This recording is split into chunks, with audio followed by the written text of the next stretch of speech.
phone. Hold on. Hold on. Hold on. Okay. Yeah, I had turned off a whole lot of stuff up in my phone, man. Cause I know I don't turn the stuff off. This shit gonna fuck up some. But shout out to everybody who in the building. Shout out to my boy DJ, man. Shout out to Kayla. You know what I'm saying? Shout out to whoever else up in the back. We finna get up into it tonight, bro. What's good with it, man? We finna go on a little deep dive tonight. You know, the son who's out Fred Sanford and Son. He talked about the Hollywood world, the Illuminati world, or basically really just what go on behind closed doors, gang. The stuff we be talking about over here, like, alright, if this person in position, that's the reason why they get back. This gonna be one of these clips tonight, bro, because he gonna get up in it. What's up with it, Felicia? What's up with it, Fifi? Oh shoot, we back on Diddy tonight. What's up with it, Taylor? Yeah, it's like a mixture.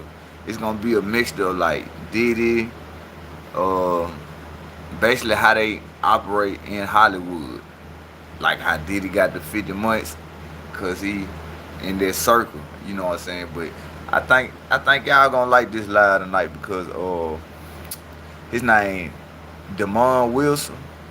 He played out Fred and Sanford, the son. So he talked about a whole lot what's going on Hype. I forgot that Hype had this clip because I used to watch Hype shit, but I'm glad Felicia had put me up on it because I went back to check Hype. What's up with the La La? What's up with the Mama Williams? Yes, sir. We finna get into it. What's up with everybody, bro? We for the yeah, Sanford and Son. Yeah, we for the go on a deep dive tonight, bro. I ain't feel like talking about the Noel, the Nolan Wells shit because you know the mama she still trying to.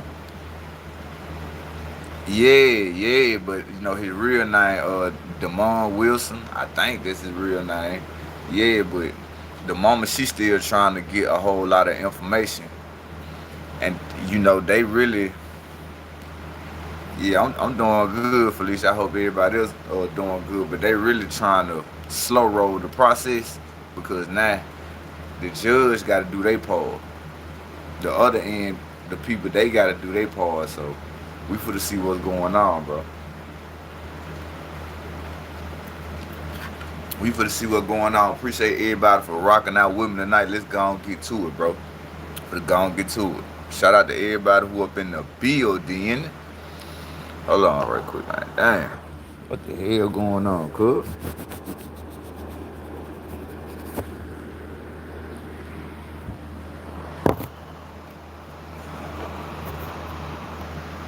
Diddy just sold his house in Star Island for 55 million. I ain't hear about that, Tina. I swear to God, I ain't hear nothing about that. I'm gonna have to go check that out. Yeah, so I'm gonna have to go check that out on Diddy, boy. This was what I got the most. It's refreshing to hear a person who's. I like the variety of your commentary. Nah, I appreciate that, man. I just be trying to do something different, bro. You feel me? Because I know everybody be talking about the same thing, Felicia. So I appreciate that, and then I understand the type of crowd that I got. Like y'all know about the Charleston White stuff and the Wake 100 and Hefe, but y'all really more into like people y'all grew up watching, celebrities y'all know, not these new celebrities. And I'm kind of like old school too, so that's why I don't mind about running, old clips like this. But I appreciate that, Felicia, for real, real talk. I appreciate everybody who rock with me, bro. Appreciate that. In the entertainment industry at the top of his game and walked away. What's up, Larry? Ball out. Having to kowtow to any powers that be. I mean, people were saying I got to see all kind of things that came from it. Did you get any like backlash? Did you feel any like pushback on some of the things that you were saying? I got one pushback from a young lady, and sometimes people hear what they want to hear, especially if it hits a nerve. Right. And I'm here. Somebody said, well, what's the man doing podcasts for? He's a minister. I'm here to, in my own inimitable way, to educate and equip. I'm not here to start a following. I'm not here to tell a man or a woman what they should or what they shouldn't do. Those days for me are over.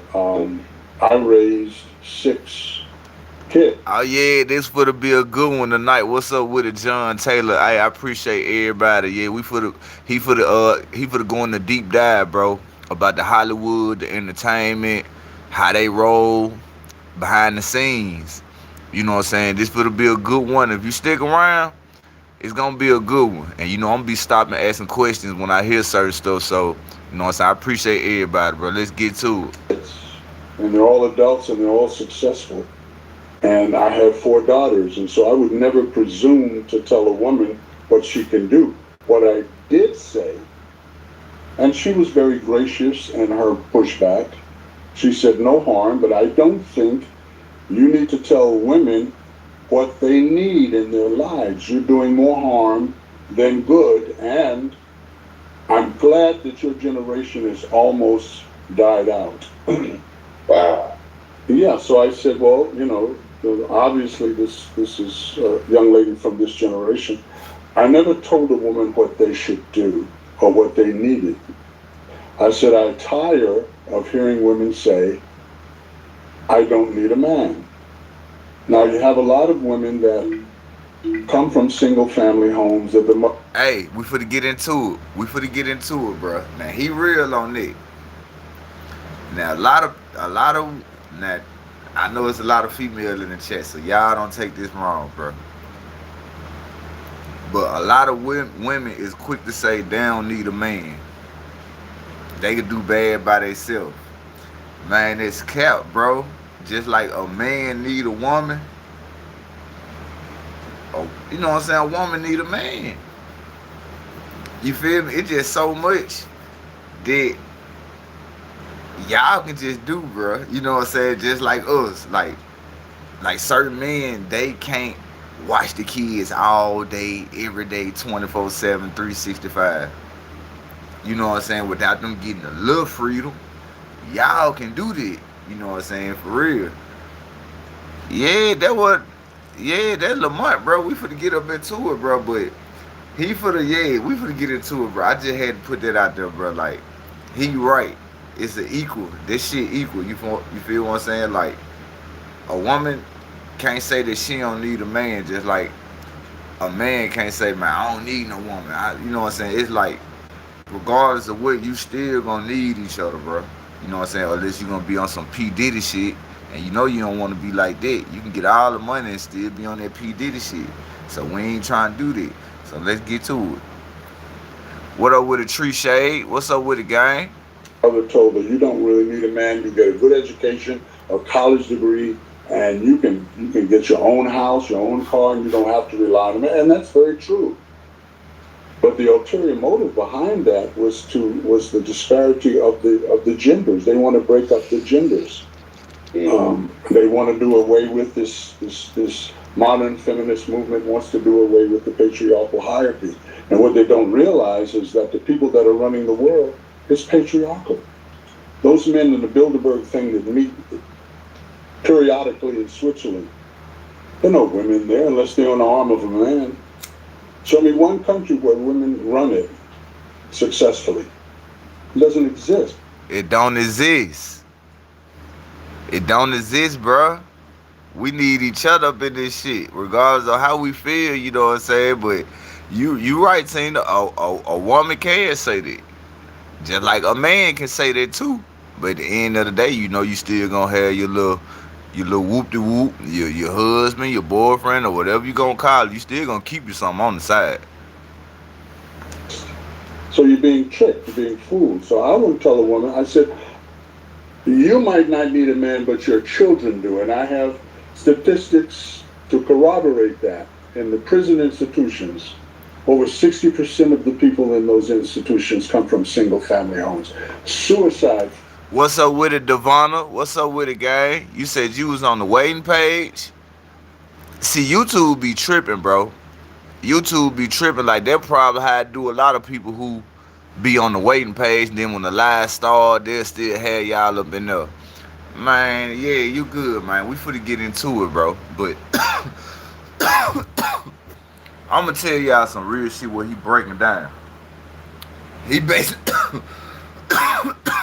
and this shit smoke good. He basically trying to get to, bro, that the people behind the scene is trying to start confusion between gender, between male and female. They trying to make it to where, okay, the women need to be more dominant than the man. Because if women can be more dominant than the man can open up that feminine side that they want a man to open up to. You know what I'm saying? If you just listen to what he's saying, he breaking down the relationships and stuff, but he basically trying to explain how they work in Hollywood. The new generation people. They more on some like some gender type shit. Like, alright, if you a woman, you Meg the Stallion. If you Meg the Stallion, you trying to think that you bigger than Drake or you bigger than Lil Wayne. You get what I'm saying? Or let's say you a T Grizzly and you trying to think that you bigger than Beyonce or Aaliyah. Like, that shit ain't gonna work. You know what I'm saying? It's like they fucking up shit, like how people supposed to think and respect each other, and they breaking up shit. Because if motherfuckers feel the same way, them people is gonna start hanging with each other, doing what they do, while the other people is they gonna stay legit. Because like I said, when you in them circles, bro, you don't know what they doing in they circle. Just like the Austin Make had, what's up with it, Sean? What's up with it, gang? For real, what's up with it? But just like how people got their own crowd of circles, everybody got their own shit that they do when they in that circle. So if you ain't in that circle, you'll be left in the wind and won't even know what's going on. But what's up with a True Freeman? What's up with a Friendly Sky? I'm trying to read what you said, but shout out to everybody who in the building. Run them lights up. We finna get to it, bro. We finna get to it. Bacon juice drinking ass. Run them lights up. For black men, is higher than any other ethnic groups. Then they come from single family homes. I could go on and on and on. There's many statistics that you could quote. So there's got to be exceptions though too, right? Well, I'm not talking about the exception. I don't talk to the exception. I talk to the rule. If you went to college, you know what a generalization is. I didn't go to college, but I understand. Hey, yo, Stokes, what's up with the gang? Okay. You know, I'm talking to the many, not the few. There are exceptions to everything. The exception proves the rule and vice versa. So I'm not telling. I didn't say to women. Yeah, bacon juice drinking ass nigga nasty as a motherfucker. They drinking bacon juice. I'm talking about the shit. When you know you leave the bacon juice in the pan, the shit get white. Shit look like magnolia juice, like sausage juice. Yeah, these niggas crazy around this bitch. Let's get to it, bro. Shout out to everybody who up in the building, bro. Hey, I'm gonna be real. I know I be running shit every night, gang. Like, I know how I get, gang. I go live every night, so if y'all tired, bro, man, you can miss a night. I ain't tripping. Cause you know what I'm saying, I'm doing the shit every night, nigga. But you know what I'm saying, if it's a night where you tired, man, get you some rest. You already know what time it is. Don't over do yourself for real. Shit clog your arteries. Yeah, yeah. We finna get to it, bro. He passed away early this year. R.I.P. Lamont. Dang, for real? I ain't know that, Tina, bro. Well, it's a good thing I ran this content, bro. I did not. Gotta admit, I stole your lunch meat, eating that quote. Man, I don't give a fuck what you steal around this bitch, bro. Like, I don't give no fuck, bro. For real, it gonna be plenty of jokes you gonna hear me saying. You gonna be like, yeah, I gotta get that. But hell yeah, I did not know he passed away, though. You know what I'm saying? But R.I.P. to Lamont, man. We finna get to it. Nah, I be needing this channel vibe different. Now, I appreciate you, gang. Like, some nights, bro, I don't know. I still try to be funny, bro. I still try to be entertaining. He died right after this video. Man, you bullshit. Damn, bro. Man, that's so crazy, gang. I did not know that, bro. I thought he was still alive, gang. I appreciate you for letting me know that. Tina and Tree Shade. I did not know he passed away after this video. You know what I'm saying? Because this video right here, he talking about this shit. You know, part 1, he was basically talking about the show, how the show went, his life, kids. But this right here, he finna get kind of on some more shit with it. You know what I'm saying? But hey, man, R.I.P. to Lamont, man. Real talk, we finna get into it, bro. It's a good thing I ran your content tonight, my boy. I ain't know you was out of here, man. For real, bro. Let's get to it, bro. Hey, we finna see, bro. Cause you know when Bernie Mac went to running his mouth, all of a sudden he passed away. Yeah, I swear to God, that how they did Bernie Mac treat Shay and DJ. Like they went to talking too much. Out of here. Like Pimp C. Pimp C was coming out about what they doing in Atlanta. And look what happened to Pimp C. Now you look at Atlanta right now, you be like, damn. You know what I'm saying? Like, shh, man, let's go, bro. What you need. You might not need a man, but if you have kids, your children do. What's up with the Larry? That's what I said. And that's the only pushback I got. And as I said, she was very graceful in the way she came at me. I said, okay. I gave her some words of advice and wisdom. Well, I would imagine that a lot of women, you know, and unfortunately, because you've been with your wife for how many years now? On May 3rd, 50 years. So when you successful, 6 kids successful. So that's this is where I'm coming from. I look at these people been married 3 years divorced, 5 years divorced. In the Hollywood community, it's a miracle when you have couples that have been married for 20. You remember what Pimp C said? Pimp C said, Atlanta during that time was one of the, you know, the next states that was like San Francisco. You know what I'm saying? You remember when Pimp C came out exposing the other culture that we seeing now about here? Alright, look at Fifi. What she said, it's flaming here up in Atlanta. And you remember Pimp C was coming out saying it, and they took Pimp C up out of here, bro. You know what I'm saying? And his demise still crazy because they saying the dude walked in the room who gave Pimp the stuff, but when they came in and checked on Pimp C, the room was full of blood everywhere, and he was left on his knees like he was praying. Cause Pimp like the candles up, and he had a problem with sleeping and shit. But man, I'm gonna go find that clip and we gonna run that one night, bro. Yeah, that's crazy, bro. I'm telling you. Years, and you do have them. I'm talking about in Black Hollywood. But for the most part, society today, I'm not happy. It's not the job of a man to make a woman happy. That's not my job. Is to protect, provide, and to be there for our children. Not to make you happy. You make yourself happy. What is that happy? Happy is momentary. Well, yeah. You give a woman roses, she's happy. You give her diamonds, that she's shit happy. Crazy, people. But then that wears away, and now you got to keep doing it. Keep doing it. I'd suggest that you make yourself happy. You find the things inside of you that make you happy. It could be molding clay. It could be painting. It could be playing a sport. But not just sitting there waiting for a man to make you happy. That's ridiculous. It's ludicrous. I think typically that's in my generation, it seems that a lot of women do kind of equate maybe sometimes what a man can give them, what he can, that's associated to how she feels. Gift giving, what can you get me, a Birkin bag? It's kind of like on a maybe lower vibrational of.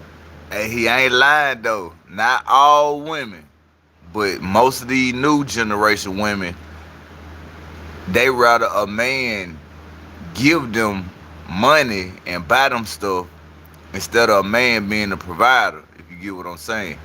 They want the material stuff instead of getting your business taken care of. The exchange of a relationship. But you know, I think with let me say something to you about Birkin bags, John. Yeah. And I like you. You know, you're younger than my youngest. What's up with it, Maryland? Bags, designer bags. All you're doing is making Europeans wealthier. You know, my love for you is not in a bag or in a case. You know, when a man has proven himself through the years that he's there, that he's the rock, that the family is progressing and the children are being successful, then Birkin bags fall by the wayside. There's a lot of women walking around there with Gucci bags and all these designer bags, and they don't have the money in the bag that the bag costs. Alright. So that's not, you know, if you marry if you hook yourself up to a wagon with a superficial individual, then yeah, you better buy some Birkin bags and some other nonsense like that, because that's the play of the day. Wealthy people, I'm going to say this and use this as a roll in, a roll out, a roll over. Wealthy people don't dress. Hey, it's the same way. Hey, the same thing go for dudes too now.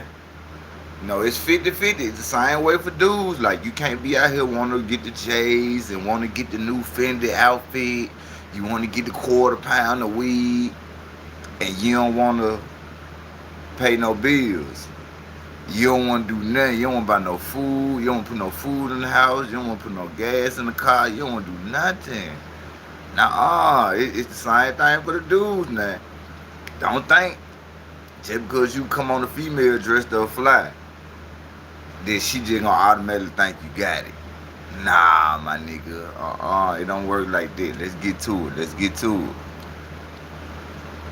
In designer clothes. They don't drive fancy cars. They don't wear extravagant For real, These dudes young be rap guys crazy, out here with DJ. $1 million around their neck and on their arm of diamonds. And some of them get shot and killed for them. The wealthy people don't do that. They do not. But see, can I push back? I'm gonna push back on that a tad bit, because I don't like that we can't be able to express ourselves as black people. I didn't say that. Okay, I made a statement. Words have meanings, John. I repeat, because people hear what they want to hear, to make a story up in their minds. I said wealthy people don't do that. That's what I said. If you look at the statistics on black people and spending in America every year, we outspend everybody. Trillions of dollars we spend on cosmetics, on designer clothes, on all kinds of nonsense that we really don't need. I don't understand, with all the money in the black community, over $1 trillion we spend every year. Why don't we open our own beauty shops? Yeah, Johnny Dang was, but my boy Lamont up here cooking now. He ain't lying. He being real. We fuck off money on some stupid shit. But I don't know, bro. He ain't lying though. We do fuck off a lot of money on some stupid shit though. No cap. I don't know how that shit happened. I don't know, but that nigga ain't lying. In the inner city, nail parlors in the inner city, food stores in the inner city. We complain about Asians coming out in our community, and if they think one of our children stole something, like that girl had some orange juice, they shoot them. Why aren't we opening this in our community with all the money that we spend every year? Why aren't we hiring? Hold it. Let me finish the statement. Why aren't we hiring young boys in the community as security guards to guard all of these businesses that we could start in our community and employ our own people? I live in a community where they have neighborhood watch. And everybody in that neighborhood, there's $1 million houses over here, $1 million houses over here, $500,000 over here. I live on the top facts. of a mountain. I see y'all in the comments. And when you enter into this area that I live in, you see the sign says neighborhood watch, and it's got the guy in the cloak. I used to come out early in the morning to go to my mailbox, which is from my house, and the neighborhood watch guy in the car would be parked right there at the corner. And when I'd walk out, he'd flash his lights and I'd wave at him. We could do the same thing, but we don't, because we want to spend on cosmetics. I never said to you or anybody listening that you couldn't do that. I'm saying it's not the smartest thing to do. And all I was laying out is just the fact that I think we do that to ourselves. Where it's like, okay, Bill Gates, he doesn't wear chains, or excuse me, yeah, Bill Gates, he doesn't wear chains and all that stuff. But we don't need names. Wealthy people don't do that. Well, I'm just saying, we should be able to still have our own identity of how we decide to use our wealth or flaunt it. But I also think that shows that there's a lack of something that we feel is missing inside, which is why we accumulate these things, because we never had it in the past. So I think there's like, you know, a fair vantage point of understanding why we spend. No, it's not. It is simply not. If we spend trillions of dollars a year on cosmetics and designer nonsense, why are our communities raggedy? Why? Why do we have to go into a Hispanic bodega or an Asian bodega to buy bread and whatever else? Hey, the man ain't lying though, bro. There's no way that he ain't lying, gang. The whole scene, compatible. Yeah, hey, he ain't lying though, because it ain't no way that we should have to go to the white folks' neighborhood or the rich folks' neighborhood just to get a decent house. We should be able to do this shit in our own neighborhood, nigga. Like, he ain't lying about that, because that's the shit we trying to do. We trying to get out the hood and go out there where the quiet white folks at. Just keep it a buck. And that shit makes sense. It shouldn't even be like that. You shouldn't even have to do that. You should be able to find somewhere in your same environment, nice, do what you do. But it goes to show you that certain people is taught money different, bro. Like, we don't know money like how all these other people know money, bro. Like how the rich, white, Jewish, all these people, the Iranians, they rich over there because they got the oil. We got to go to them just to get the fucking oil. They, you know what I'm saying? So we was never really taught credit, money, banking, saving, compound interest. We started learning that shit the older we got. Like when you get into like college and shit, certain classes, like if you take business management class, or small business management, or entrepreneurship class, finance classes, you know what I'm saying?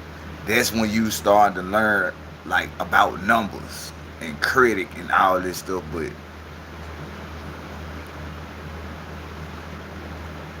hey, Lamont ain't up that line though, bro.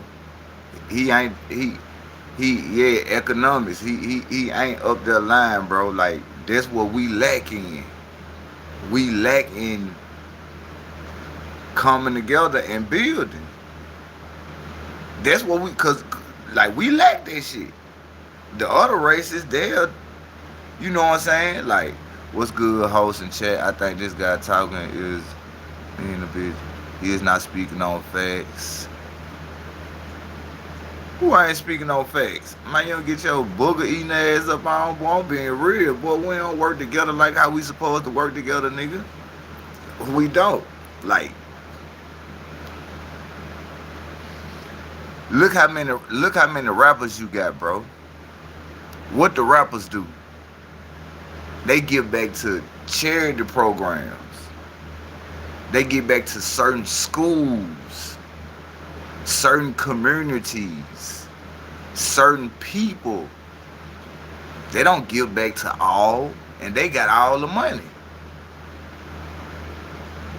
So you can't say that. Look at Tyler Perry, Jay-Z, Oprah Winfrey. Them three by themselves, bro. Can P. Diddy, they can get a world something like a stimulus check every month, and this shit wouldn't even hurt their pocket.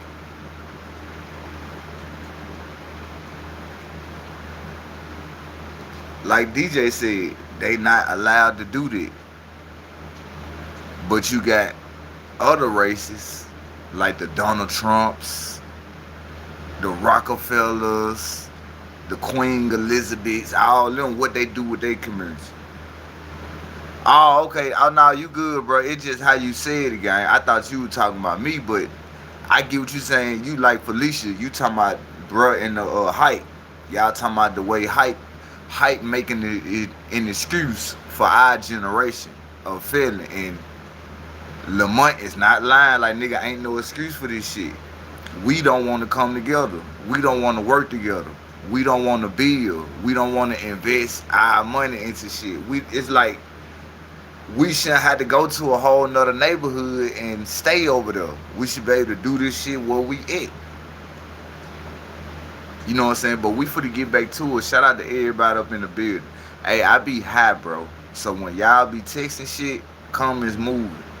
And I probably get what you saying wrong, but my fault, Mike. You good, gang. If I talk shit, just hee ha ha laugh. Don't take that shit to heart, bro. Cause that's what I do over here. I talk shit, gang. Let's get to it. I agree. Take a black person, go into a totally Asian community and open up a store. I guarantee you won't be in business longer than a month. They will not. You heard that boy said? You heard that boy said? Hold on, man. Man, what's up with it, Charles, bro? Man, did you hear what he just said? Let's go. Why do we have to go into a Hispanic bodega or an Asian bodega to buy bread and whatever else? I agree. Take a black person, go into a totally Asian community and open up a store.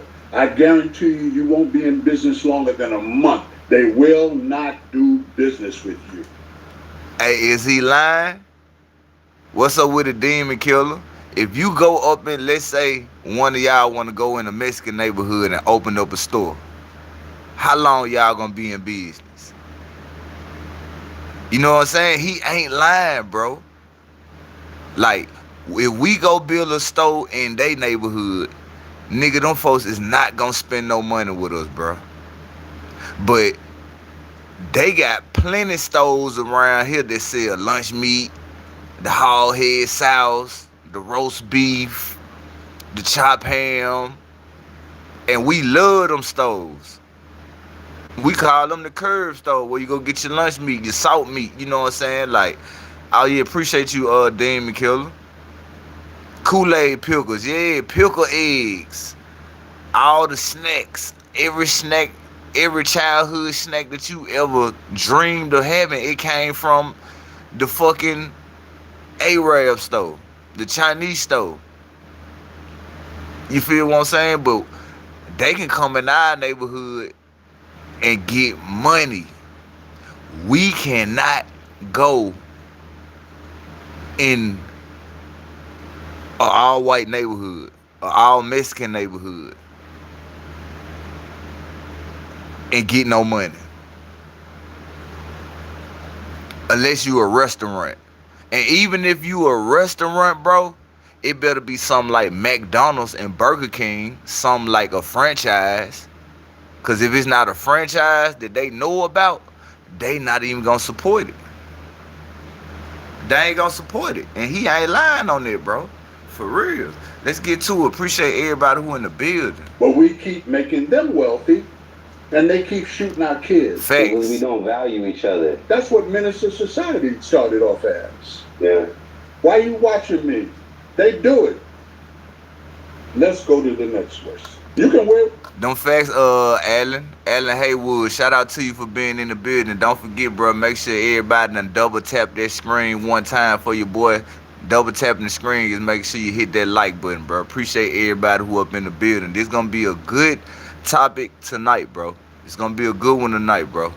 And RP to Lamont, man. Whatever you want with. You can take your money like these kids do, holding it like it's a phone, and throw it out of the window. You can go down to the strip club and get 5,000 ones and throw them up there, women scantily clad. You can do anything you want to do, and the Lord will allow you to do it. We're not robots. We're not angels. We're agents of free will. Right. Did you want to do stupid stuff? The Lord's not going to stop you. Them facts what y'all said in the comment section. Them facts. All of these women having babies out of wedlock, and then they complain about the husband. He's a deadbeat. He's no good. But wait a second. I saw this lady talking to somebody on one of the podcasts. I can't remember which one it was. And he said, "Are you married?" And she said, "No, I was married." Well, what happened? My husband was a cheater. My husband was a deadbeat. My boyfriend was a cheater. My boyfriend was a deadbeat. Has he supported the child? No, because he's in jail. So let me see if I got this right. I'm gonna let the content play. I'm for the answer. Alan Haywood. You said we need to operate from a place they need us. Hey, it's over with for that game. Think about it like this, bro. Look how long these people been getting money off us. Look how long we've been paying state tax, federal tax, SSI, Medicaid, all this shit getting taken out your check. Just think about how long this system they created called money, that they been getting it back off us. How much money you think they really got? You feel me? Man, them folks won't give a damn if don't nobody go to work. They up, bruh. Them folks is, bruh. Ain't no we need to come together and see what it's over with, bruh. They should have did this shit back in the 1800s. Back when selling drugs was good to do, before the feds wanted to come in and get some of that money back. Oh yeah, for real. Appreciate that, Demon Smoker. You good, but we can't do nothing about this shit, gang. It's over with. It's over with. The only way. Listen to me, gang. The only way we can stop doing this shit and these people not be hurt by it, bro. We gotta at least have about 10 people, 10 black people, bro. 10 white people, however, you know, if you ain't colorblind and you with the cause, you gotta be with it. But, bro, it gotta at least be like 10 people that hit the fucking lottery for a fucking $1 billion. It gotta be like something like that in order for this shit to work. Cause if 10 people can hit for $1 billion each, that's 10 billion. And I don't know nobody who got that much money but the Rockefellers. The people who created this shit. The money shit. The banks, the systems, jobs, how people supposed to work. You know, all this old goof ass shit. You know what I'm saying? So, it's over with, bro. Like, you might as well just live your life. Run your money up. Live how you gonna live, gang. Take care of your family, bro. And just see how much money you can accumulate for you and your kids and their generation and the next generation. That's the only thing you can do because they so far ahead, bro. It's nothing we can do. You see how they cut food stamps off just to show the world, like, look, we'll cut these bitches off on y'all ass. Now what y'all gonna do? You remember? Think back. They just recently did it. Remember they cut the food stamps off over the whole world? Talking about the government shutdown shit? They did that intentionally. Just to see would it really work and how the people gonna really react. And look how the people reacted. They were going crazy. Get what they did though. They gave people extra stamps. Like, yeah, we miss getting y'all stamps. Appreciate that, Gifted, bro. You ain't had to do that. I cannot pronounce your fucking name. I'm gonna call you Jay. But look what they did, bro. They said, yeah, we gonna show y'all that ain't no more food stamps. So if we ever want to press this button and go on martial law time, we can do what we want to do. The world went into panic. They telling Trump he need to cut the stamps back on. He need to do this. He cut it back on. He gave people extra stamps, bro. And guess what happened after that?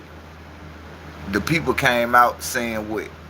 Oh, what a stimulus check said. What a stimulus check said. You remember they was talking about the stimulus checks. Talking about Trump supposed to be giving out another stimulus check. They supposed to be doing another government lockdown. He already signed the bill where ain't gonna be no more Section 8, no more government assistance. You remember they was talking about that? And look what they doing. They showing us like, nigga, we in control. Y'all gonna do what we say, or you just gonna be assed out. That's why Lamont up here speaking facts when he's saying like, us as people need to learn how to come together and build, bro. We'll never get another stimulus in our lifetime. I swear to God, we sure win, bro. They'll keep locking us up. We look like losers. It ain't that, bro. It ain't that. We don't got the control. See why all these, I don't give a fuck because I'm black. So I'm going to keep it real. I feel like they got it brainwashed in our head to where, alright, if you black and you want to change your life and change your family, you need to be a rapper. Or you need to sing. You need to be a dancer. You need to do movies. You need to play sports. You need to be in the Hollywood world. And that's not what we need, bro. You want to know what we need, bro? We need some motherfuckers to go out here and learn how to create their own light company. Like how you create light. How you start an energy company. So we can have our own light. They need to have people who learn how to create their own water department. So we can have our own water. Because I don't even understand why we even paying a water bill, gang, and water is free. Now, an internet bill, I take that. I really wouldn't even take paying no light bill because the lights is coming off the atoms and shit, the neutrons off the earth and everything. So y'all using the shit off the earth just for the lights. So I feel like we shouldn't even be paying no water bill. We shouldn't be paying no light bill. And I'm going to keep saying this. I don't care what nobody say. Nobody in America, bro, should be paying water, lights, or rent. Real talk. We shouldn't be paying for rent, bro. You want to know why I say we shouldn't be paying for rent? Because who world is it? Who world this is? This God world. This not the Indian. This not the Jewish. This not the Mexican. This not the white. This not the black. This God world. So they basically put a price up on the world we living on. That's supposed to be for free. You know, we supposed to be out here learning how to cut trees and build trees and wood into houses. Like how we paying people to build our houses. We supposed to be doing this shit for ourselves. How they created a water company. Learn how to put a filter on some water. We really supposed to be doing this shit, bro. Not just blacks. I'm talking about everybody as a whole. White, Mexican, black, Jamaican. I don't give a fuck what you is. All of us as a whole supposed to be working for ourselves. Building for ourselves. But these folks got us trapped in this system. To where, oh yeah, you want your own house, you want your own land, you can get that. But at the same time, you still gonna pay us property tax. You ain't gotta pay rent, but you gonna pay us property tax once a year. And not just that, even if you don't pay property, even if you do pay the property tax, you still gotta do what, bro? You gotta pay renter insurance. You gotta pay a mortgage. You gotta pay your renter insurance for the house. So if anything happened to this house, you can get insured for this shit. We don't supposed to be paying no insurance bill, gang. We supposed to be, if a motherfucker wreck our car, if something fall on our house, we supposed to know how to build this shit and fix it. Alright, if my motor act up in my car, I know what's wrong with it, because we should know how to fix it. We should know how to have our own lights, have our own water, have our own land, which is our territory. We should be able to go out here and be hunting for food instead of out here spending our money. Like, it wouldn't even be no such thing as money, bro. Think about it. We wouldn't be having no money around here, bro. It'll be more on who got a better skill, who the best builder. Okay, he the best builder in this city. Everybody for to go to him and learn how to build like him. Because it ain't no money. Everybody is learning how to build, construct, learn. But they created this money shit because they like, nah, we got to create some money, because if people learn how to do what we do for the free, then they'll run off with our plan. See, it's a manipulation thing. We don't supposed to be paying for shit, bro. We supposed to be out here building, nigga, hunting for food. We supposed to be fishing for food. We supposed to be learning how to cut the pig, how to clean the pig, the cow, the zebra, whatever we fish and eat out here, we supposed to be producing, cleaning this shit, all this shit ourselves. Real talk. But they got us in this system, gang. Yeah, see, now y'all think about what I'm talking about. Just think about it. Brother, these folks is charging us for water. You do know that water was here before the sun, before the earth had light. When God say, let there be light, nigga, water was before all this shit. Air, that shit was here before. You feel me? So how is we paying for something that this man left here for us? How is we paying rent because a house is on this piece of land? We shouldn't be paying for none of this shit. This shit supposed to be free. But it's like y'all said, the Matrix. Bruh say you rather go hunt instead of going to Walmart. You damn right. If I had, nigga, why would I go to Walmart? And it wouldn't be no money, bro. Understand what I'm saying? Whatever the fuck your name is. If they never created the system and this dollar bill shit, we everybody around here know how to build a house. We'll know how to build couches. We'll know how to build tables. We'll know how to build TVs. We'll know how to have our own water. We'll know how to, like bruh said, grow our own food. We'll know how to hunt and have our own food, gang. It wouldn't be no such thing as money. You won't be paying rent. You won't be paying bills. It'll be some shit like the Fred Flintstones. How they had their own cars, nigga. We'll be around here trying to learn and see how do you make cars. We'll be making shit. We wouldn't be worrying about, stressing about no money, gang. You feel me? Like, niggas gotta understand what they did was some devilish shit. Because y'all changed the concept of what God wanted us to be here to do. God didn't want us to be here paying no bills, gang. He didn't make the world for us to pay bills, bro. We supposed to be here learning how to build, community, come together, show love, take care of one another, feed each other. Like, okay, your family know how to hunt better than my family. Okay, now y'all for to teach us how to hunt. Okay, y'all don't know how to build like us. We gonna teach y'all how to build. It's like it's supposed to be a come together thing, bro. We don't supposed to be paying for nothing, gang. You feel me? You gotta understand what I'm saying instead of trying to troll, because I'm up here speaking some real facts. Nigga, we don't supposed to be paying for none of this shit. Nigga, we can make our own potato chips. We can make our own Sonics, our own slush, our own McDonald's. We supposed to be making this shit. We don't supposed to be buying this shit. You feel me? Man, let's get back to the content, bro.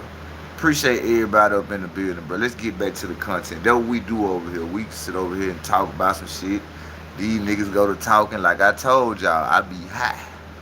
See, y'all ain't never seen me when I come up here on that drink. Now, I come up here on that drink, boy, we might be up here talking about some Momo shit.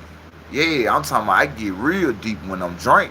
When I'm drunk, I get the, boy, I don't hold back. I don't hold back. See, I feel like I'm holding back. But we gonna get to it. Yeah, let's get it. You had a baby. He asked her first, did you go to college? She said no. Nah, I appreciate y'all, gang. Appreciate y'all, bro. That's all I'm trying to do. Be on some real shit, make some real content, some good content for y'all. Keep y'all entertained, bro. And hope what I'm saying makes sense, bro. You feel me? I appreciate y'all. Go to college? No. So let me see if I got this right. You married an uneducated, deadbeat jailbird. That's what you had a child with. There's no accountability for that on most of their parts because they say, well, I don't need a man. This is on a higher echelon. I got a college degree. I don't need a man. Down here, the government is my baby daddy. They'll give me what I need. They'll give me food stamps. They'll give me that wicker stuff. Man, that man cooking. That nigga said, down here, nigga, the government, my baby daddy. They'll give me everything I want. Hey, hold on. Let me let this man cook some more, bro. As long as when they come to my house and check on me and they don't tell me when, as long as they don't see any semblance of a man in that house, the government is my baby daddy. That's where we are now today, John. Well, I'm glad we got to touch on that because I did want you to. I did want you to get a. I did want to give you a chance to be able to kind of express what you were trying to, come across in the last interview. No sweat. I mean, I understand. A lot of women, if they're triggered, and you hit that nerve, you can say truth. They're going to come at you. You don't need to be telling women what they need. I didn't. I said you might not need a man, but your children do. Wanted to get What's you up with the HR? There's so much going on in terms of the industry. You know what's going on. It's been a lot going on since the last time we talked. All the podcasts are talking about this thing with this man. I don't know this man. I don't swim in that pond, but it's everywhere. It's every.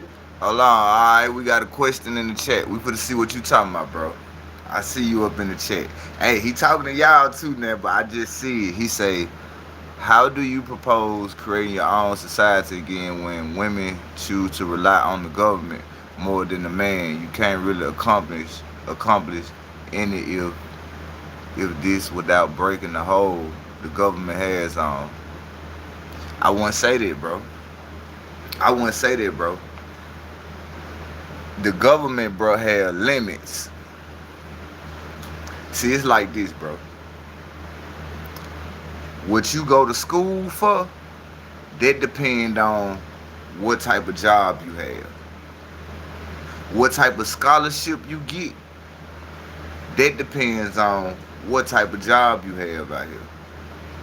So if you got a good GPA, but you can't afford to go to this school, but you got to go to a community college, you're going to get something like a community type job.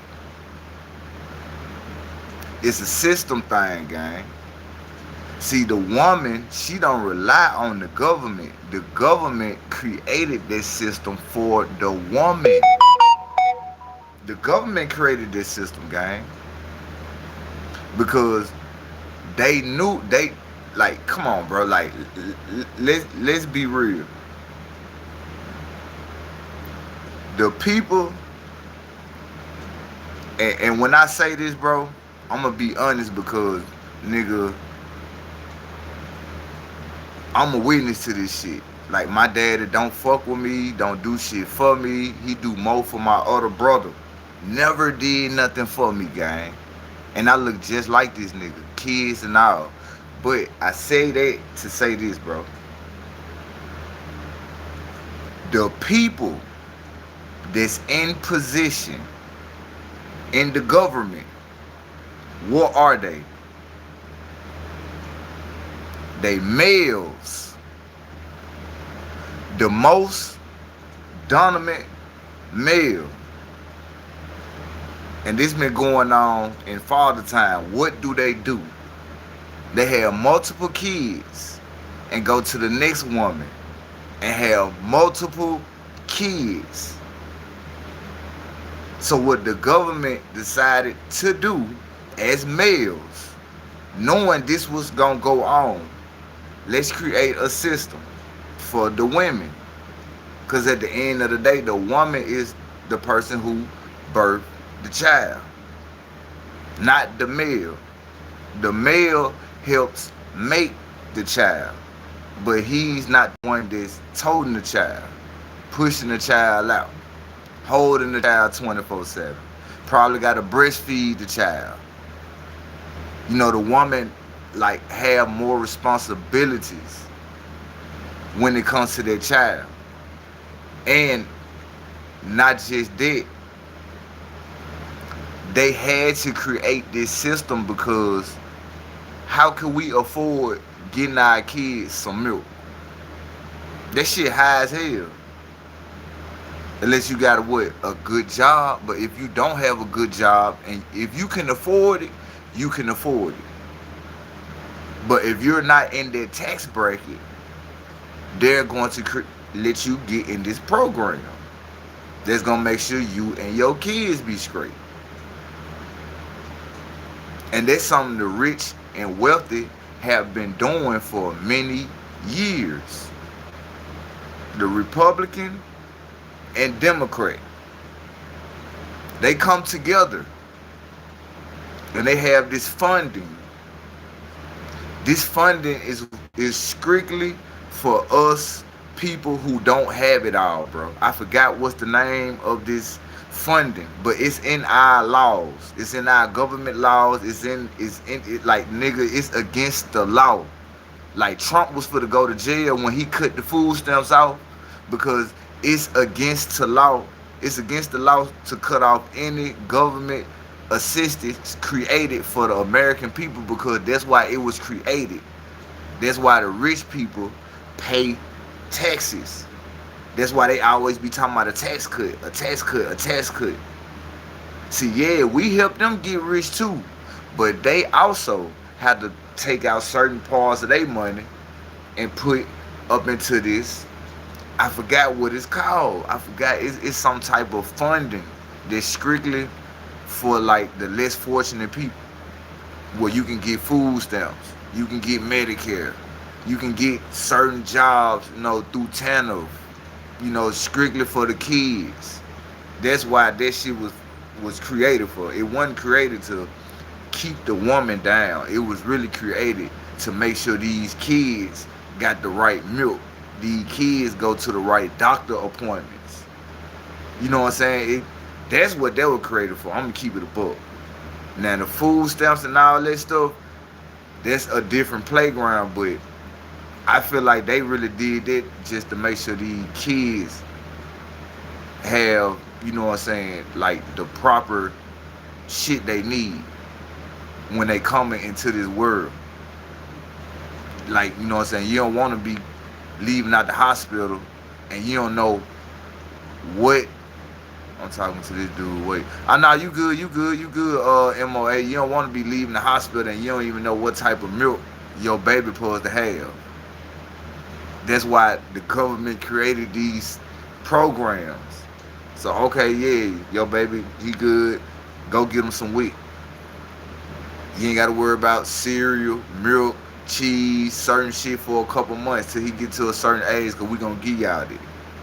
Plus food stamps.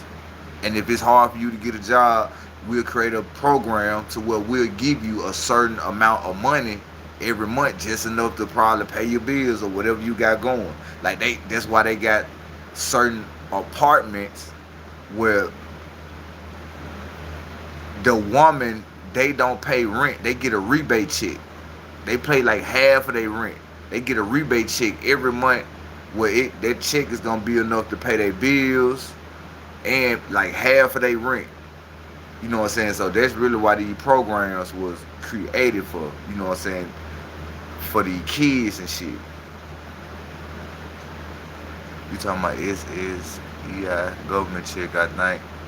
Nah, I'm just talking about everything, period, bro. Like, I'm just talking about everything in general. Cause, you know, I read this question where he asked me about why the women can't stand up for themselves because they stuck on government assistance or some shit like that. And I was just like, nah, they created this for the women. You know what I'm saying? Not on the bad tip. To help with getting on their feet, utilize the help. Yeah, you know what I'm saying? It's like they don't give a fuck about the niggas. That's why niggas get put on child support if you don't do shit for your child. A woman will too now, but that shit like every blue moon type shit. You know what I'm saying? But for real, for real. But we finna get into it. We finna get into it, bro. I appreciate y'all for rocking out with me with this content we got going on, man. Everywhere. But what I see is I see somebody who's doing something that's been doing it for over 30 years. And all of a sudden now, this is what I know, okay? I only speak on what I know. I don't like that term gatekeepers. I like overseers. Overseers on the plantation had a certain amount of power that they could wield that the master, the owner of the plantation, gave them. And many of the slaves purportedly feared the overseers more than they did master, because they wanted to maintain and keep their status. Listen to what I'm saying. Man, you hear what that man saying? Look at what's happening. They wanted to keep and maintain their status, and as long... Appreciate that tree shade, bro. Appreciate that. Hey, that shit tough, bro. Y'all see that eagle flying? That shit tough, bro. That shit tough, gang. I ain't gonna lie, it be a couple shit y'all be throwing up, like the I think somebody did the Unc Alert. That shit was tough. Somebody did like the Panda shit. That shit was tough. The eagle shit tough. You know what I'm saying? But hey, I appreciate that, gang. You ain't had to do that, bro. I appreciate that. But hey, I see. I mean, bro, I don't know, bro. I just answered your question the best way I could, bro, because your question was, the women want the system. Nah, that's not it. What the fuck your question was? You said, how do you propose creating your own society? Again, when women choose to rely on the government. And I just told you why the government created this shit. You know what I'm saying? It ain't. I just answered your question the best way I can. You know what I'm saying? For real. But I appreciate y'all. We finna get to it. I want y'all to listen to what he just said, gang. Hey, friend, how are you doing today? Well, I don't know you. What's up with it, though? I'm talking about friend. Yeah, God is good. But yes, God good, love. God good, but what's up with it? Hit that like button. We finna get into it tonight, friend. And gave them. And many of the slaves purportedly feared the overseers more than they did master, because they wanted to maintain and keep their status. Listen to what I'm saying and look at what's happening. They wanted to keep and maintain their status, and as long as the slaves were making that money when they wait. Nah, I wasn't saying it like that, love. I had trolls. See, it's the way you came in. You said, hey, friend, how you been doing? Like you a troll on another page, so I was just trolling you back just to see, but you good, love. I appreciate you for coming over up on the channel, bro. We could get up into it, bro. Hey, keep them comments going, bro, cause you making some good points in the comment section of MOA. So just keep the comments going, guys. I see what you saying. I'm reading the comments. That's why you see me stopping, talking to y'all. Like I see certain shit. I see y'all in the comments. But let's get to it. That packman, whatever crop they had, the overseer's position was solid. So he cracked the whip to make sure that them slaves busted their butt. You're choosing not to say the person's name, right? I don't want to. You can say whatever name you want. Because I just want to make sure the viewers, at least What's up, Silver Knight? And them facts, DJ. I'm understanding you talking about Diddy, and you're talking about what went down. I think like relatively, maybe about a month ago, his house got raided, and that would open up a can of worms. You're seeing different headlines come out. You're hearing about freak off parties, which I want to ask you about. Were those things existing in your time coming up? But I mean, you know, just seeing that. You know, I'll say one thing about that last. What's up with it, Anthony? Okay. Fatty Arbuckle. That name ring a bell? Nah. Fatty Arbuckle was in the silent movies. He was a superstar in silent films. And his career was lost because he was look at you Googling because you're young. He was at a freak party, which has been going on since Hollywood existed. Oh, he talking about them freak parties. Hold on there. Y'all, who the name he just said? He just gave us one name. Who been at these freak parties? It sound like before Diddy. Let's see. Your time coming up. But I mean, you know, just seeing that. You know, I'll say one thing about that last part that you asked me. Okay. Fatty Arbuckle. That name ring a bell? Nah. Fatty Arbuckle was in the silent movies. He was a superstar in silent films. And his career was lost because he was look at you Googling because you're young. He was at a freak party, which has been going on since Hollywood existed. This is nothing new. It might be new to just your generation. This ain't nothing new. The game doesn't change, John, only the players. And this generation doesn't understand that because they don't know what happened before. If you don't know your history, you're going to repeat this. That's how P. Diddy came in this motherfucker, bro. Clyde Davis passed that shit down to P. Diddy, and P. nigga. You heard what he just said. He said, bro, this shit been going on, bro, for so long, and the game don't never change. Just the players. The players, that's it. The old players who used to do this shit, the Richard Pryor, the Eddie Murphys, as they say. What's up with it, my boy Ty? Y'all show some love to my boy Ty up in the building. What's up with it, gang? Man, them people, bro.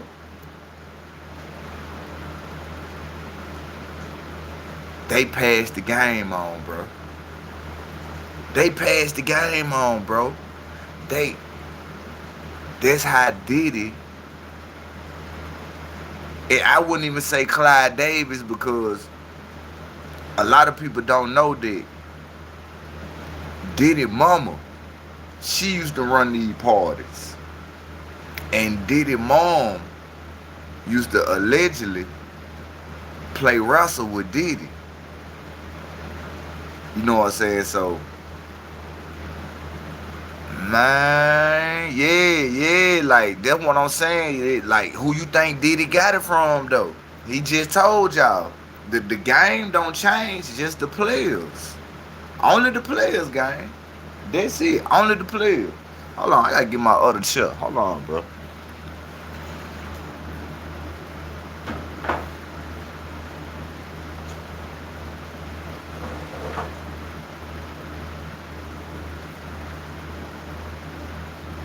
Just the player. Hold on, guys. Hey, bro. These bitches here so fucking good, bro. These cookies. These bitches, bro. Man, boy. These cookies, gang, are some good ass cookies, bro. These some good cookies, bro. These motherfuckers here slap mammy, boy. They slap. Them motherfuckers slap. No cap. But we finna get back to it, bro. We finna get back to it. Same dumb things in the future. Fatty Arbuckle was a superstar in silent films.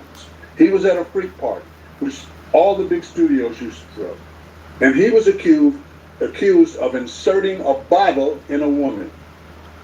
And it killed his career his career became flat as 3D albeit. What I know about the overseers, I don't want to use that gatekeeper nonsense, that's a modern term, is that as long as they're producing, they're good. No matter what they do, no matter how vile it is, the gatekeepers will make. Man, them bitches slap. I swear to God, them bitches slap, bro.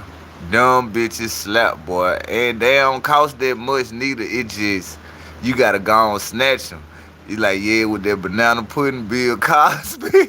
Hey, I swear to God, them bitches smack, guy, for real. Them bitches smack. It could go away. Now, what I know, because I went to the top in my industry, as long as you are making money for the powers that be, you can do anything short of somebody watching you murder somebody. The moment you stop making the money for them, you have no intrinsic value. And I knew that, and that's what I used. You heard what that man said? He talking about that Illuminati, bro. See, this video right here, he was talking about the Illuminati Hollywood world. No matter how vile it is, the gatekeepers will make it go away. Now, what I know, because I went to the top in my industry, as long as you are making money for the powers that be, you can do anything short of somebody watching you murder somebody. The moment you stop making the money for them, you have no intrinsic value. What happened to Puff? What happened to Puff? You heard what he said? What happened to Puff? You heard what he just said. When you making money for him, you can do anything you want to do. Anything. What you said, DJ? Ciroc. Puff was trying to stop making money for these people. That's who made him the billionaire. That circle, the Illuminati. Why you think Jay-Z is started opening up different businesses? He started trying to do this. He started trying to do this. Because he's trying to make sure that whatever he do out here, it's going to get swept under the rug. Hey, I'm going to tell y'all some real nigga shit. Epstein. They went to talk about the Epstein files. What happened after they went to saying, Trump, you need to be answered for the Epstein file? Because allegedly, Epstein supposed to be demised.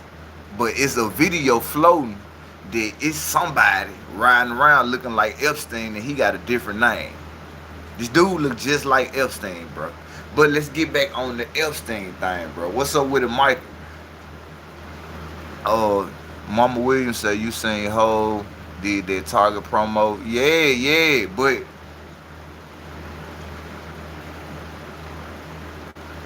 when Epstein passed away, bro, and they tried to get them files, what did Donald Trump do? Just think about it. When Epstein passed and they were trying to get them files off Epstein Island and they were trying to impeach Trump, you don't remember that? The congressman, the White House was trying to get Trump. Yeah, that's why I said he ain't DJ. It's a picture floating around with this nigga up in the car. And somebody recording. They were like, man, I thought Epstein supposed to be passed away. This nigga in the drop top. And he looking, looking funny and shit. So they like, man, Epstein, you supposed to be paid. He like, nah, that's not me. That's not my name. Pulled off. But, like you said, Mama Williams, distraction. They said he ain't dead. He was working with this. I'm telling y'all, Devonna, bro, I put this on my life, gang. I supposed to been got up on the computer tonight and did StreamYard, but I ain't feel like hooking up stuff because I had unhooked my computer for a minute, trying to, make sure the internet and shit stay straight. Because on my end, it be lagging, but y'all say it don't be lagging, so I'm going to see what's going on. But Man, bro, they was trying to get Trump ass up out of here when they had these files, because he had to come to the congressman and answer some questions about this Epstein shit. Trump went over there and started a whole fucking war for no reason, all because them Epstein files. Now look what's going on now. Is we worried about the Epstein files? Because Trump done made it a way to where, alright, y'all trying to get me impeached. Epstein want to fake his deal. I'm finna fuck up everybody's money. I'm finna make gas go up, food finna go up. So now y'all finna forget about this Epstein shit, and y'all finna be thinking about how I can make more money to survive. And this shit finna go away. You can get everybody else, but I'm telling you, Trump played that shit so smart, bro. We were just over here going to war with these folks over some oil that we didn't even have to go to war with these folks about. Trump did all this shit just to stop this fucking Epstein shit from going on, bro. Because Trump was on his way to getting impeached, and we weren't gonna have no president. Now they trying to say that Trump supposed to be the mark of the beast. And you wanna know why I say that?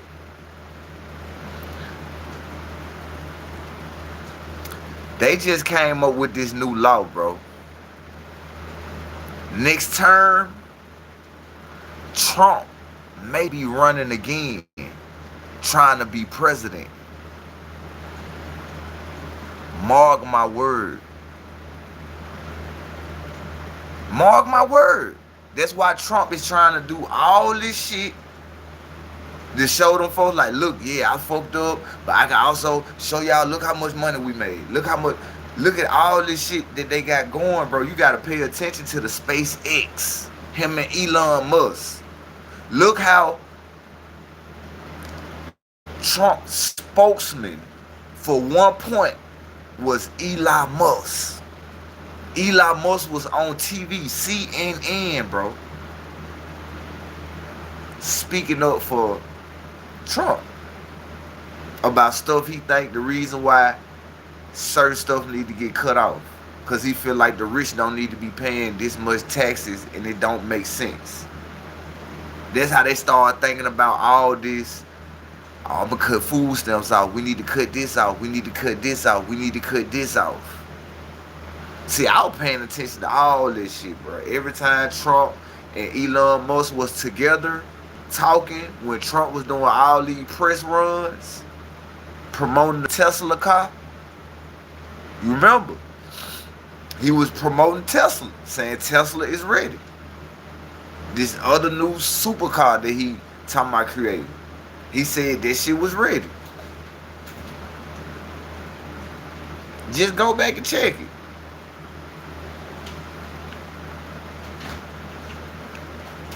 Trump distracted everything out here, bro. All so he wouldn't get impeached. Because Trump was about to get impeached for them Epstein files, gang. But when you part of the game and you part of that circle, you gonna be A-okay. Let's get to it. I'm dead serious. You gonna be A-okay, gang, when you part of that game in that circle. And I knew that, and that's what I used in the business of show. So I'm not... He can't, bro. How can he be impeached when he got crypto fucked up? He got the stocks looking ugly. This Bill Gates money you playing with. Trump out here playing with multimillionaires, billionaires' money with crypto, stocks, gas prices, food going up, tariffs. Look how much money he made off this tariff shit. That's why we paying so much on taxes and everything, because of this tariff shit that he created. that he said that each American will receive a stimulus check back for the tariff program that they created. Y'all don't remember that? See, I be on the hip hop shit too, but I'm telling you, I do watch the news. I watch CNN. I listen to this nigga Trump go up there and talk how the tariffs will. I want my tariff check. Okay, la, you know what I'm talking about. You know what I'm talking about. We owed a tariff check, bro, for this tariff shit that he created for prices to go up. We supposed to have got one more little stimulus check. But ask me, do you hear Trump talking about it? Nah. You ain't gonna hear Trump talking about it.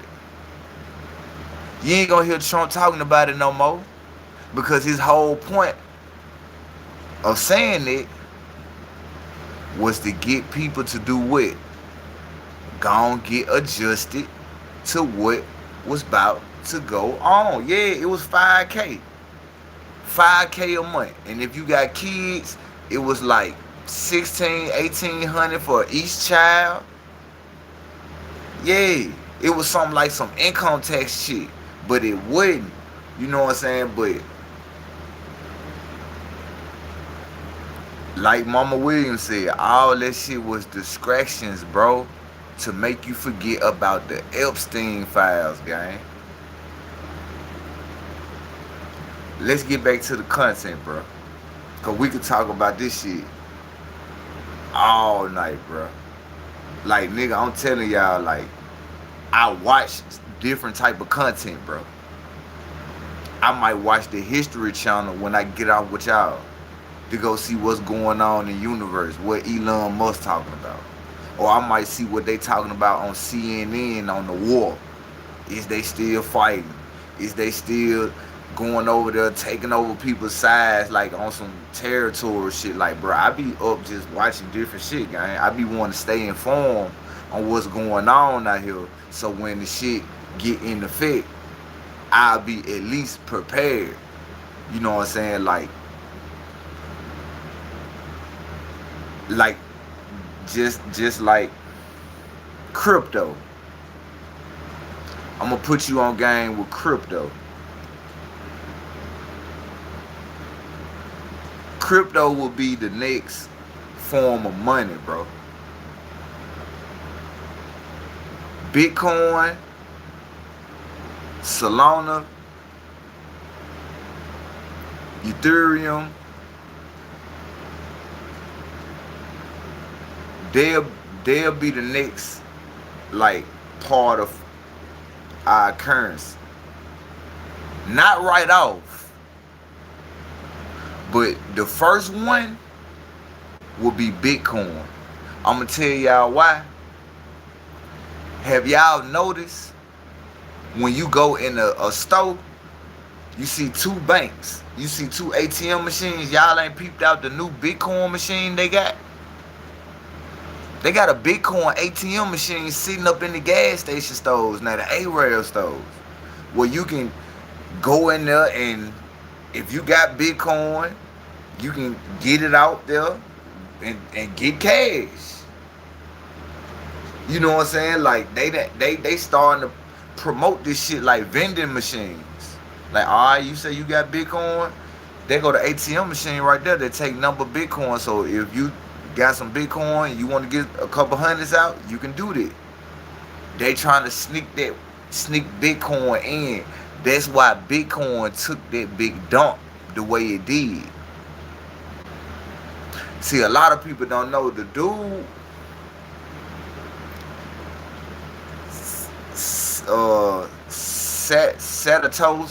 Satoshi. The dude, that's his name. The dude name is Satoshi. Satoshi is a short form for Bitcoin, but that's an actual dude name, Satoshi. He was the ones with the most Bitcoin to have. He pulled out. A couple people started pulling out of the Bitcoin. Remember, Bitcoin was almost about to hit at 200,000. And it went right back down. to 60. They pulled out, bro. Because look what's going on. Trump has fucked up the stocks. If you look at S&P 500, the S&P 500 has the top 500 companies all in that one stock, from Apple, Walmart, Target, the gas stations, you name it, oil, all them shits up in the S&P. The S&P ain't been doing no good numbers. It probably have now because we have got adjusted to paying all this money in the stores. Like when you go to the gas station, and you like, damn, I gotta pay them almost $5-6 a gallon. The S&P is probably gonna start doing good the next course of these months, because look what we paying out the stores. Look what you paying for food. Look what you paying for clothes. So those companies are about to start jumping up a little bit. Tax time about to come up. So they gonna jump up a little bit, bro. Just a little bit. But he done fucked up the economic system so bad, bro. We, like, in order for you to get lucky on stocks and crypto game, you gotta had your money into something like Pepe or Boink. Some shit that, you know, like V-Chain, Cardano.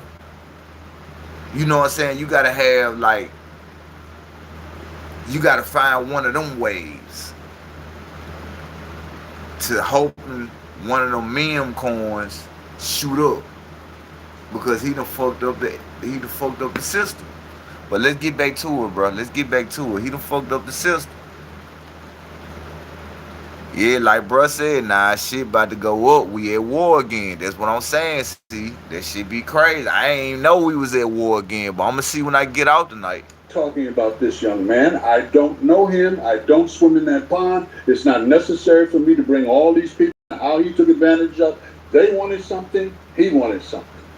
If you go to a shore in the Caribbean or even here, and you see a sign that says shark sightings, no recreational swimming. You see surfers out there, you see people swimming out there, they go in the water and come out, nothing might not happen. But then they go in that water and the shark will get them, and that's the end of that. So those waters, it's crazy, these Mama people William, are swimming in, are shark infested. In the motion picture industry, in the television industry, and in the recording industry. Those waters are shark infested. You take a chance to go in there, you might come out unscathed, you might not come out. Yeah. Is it? Do you think so what they're talking about this young man is doing has been going on since silent film. Do your research, son. After you hang up, say, you know, that old dude was right again. God dang. Because I'm from that era. I know the history of the industry. So if you want to go swim in those waters, you got to know, you got to be prepared. Look, people say DEMOND was hard on John. He was hard on. Look, my hardness came from the discipline of my mother and father. When I was 8 years old to 18, I was in scouting. When I was 11, Cub Scouts, where you learn handcrafts, 8 to 11. At 11, I joined the Boy Scouts of America. That was before homosexuals were raping little boys. This was in the 50s. I was sleeping on the ground. And boy, that boy cooking, man. Let's get to it, bro. Appreciate everybody who up in the building tonight, man. 20-degree weather, putting up a tent, learning how to cook my food, and being a man, how to be a man, how to start a fire with a flint. And then I went into the military. So when I went to basic training, it was like summer camp for me. And then I was in the middle of a war. So I'm not a B male, I'm not a beta male. I talk to my sons the way I talked to you when they were 5, 6 years old. My son is a monster. That boy's a monster. He's got respect, he has understanding, he's married, and he's married to a woman of another persuasion, but that's okay.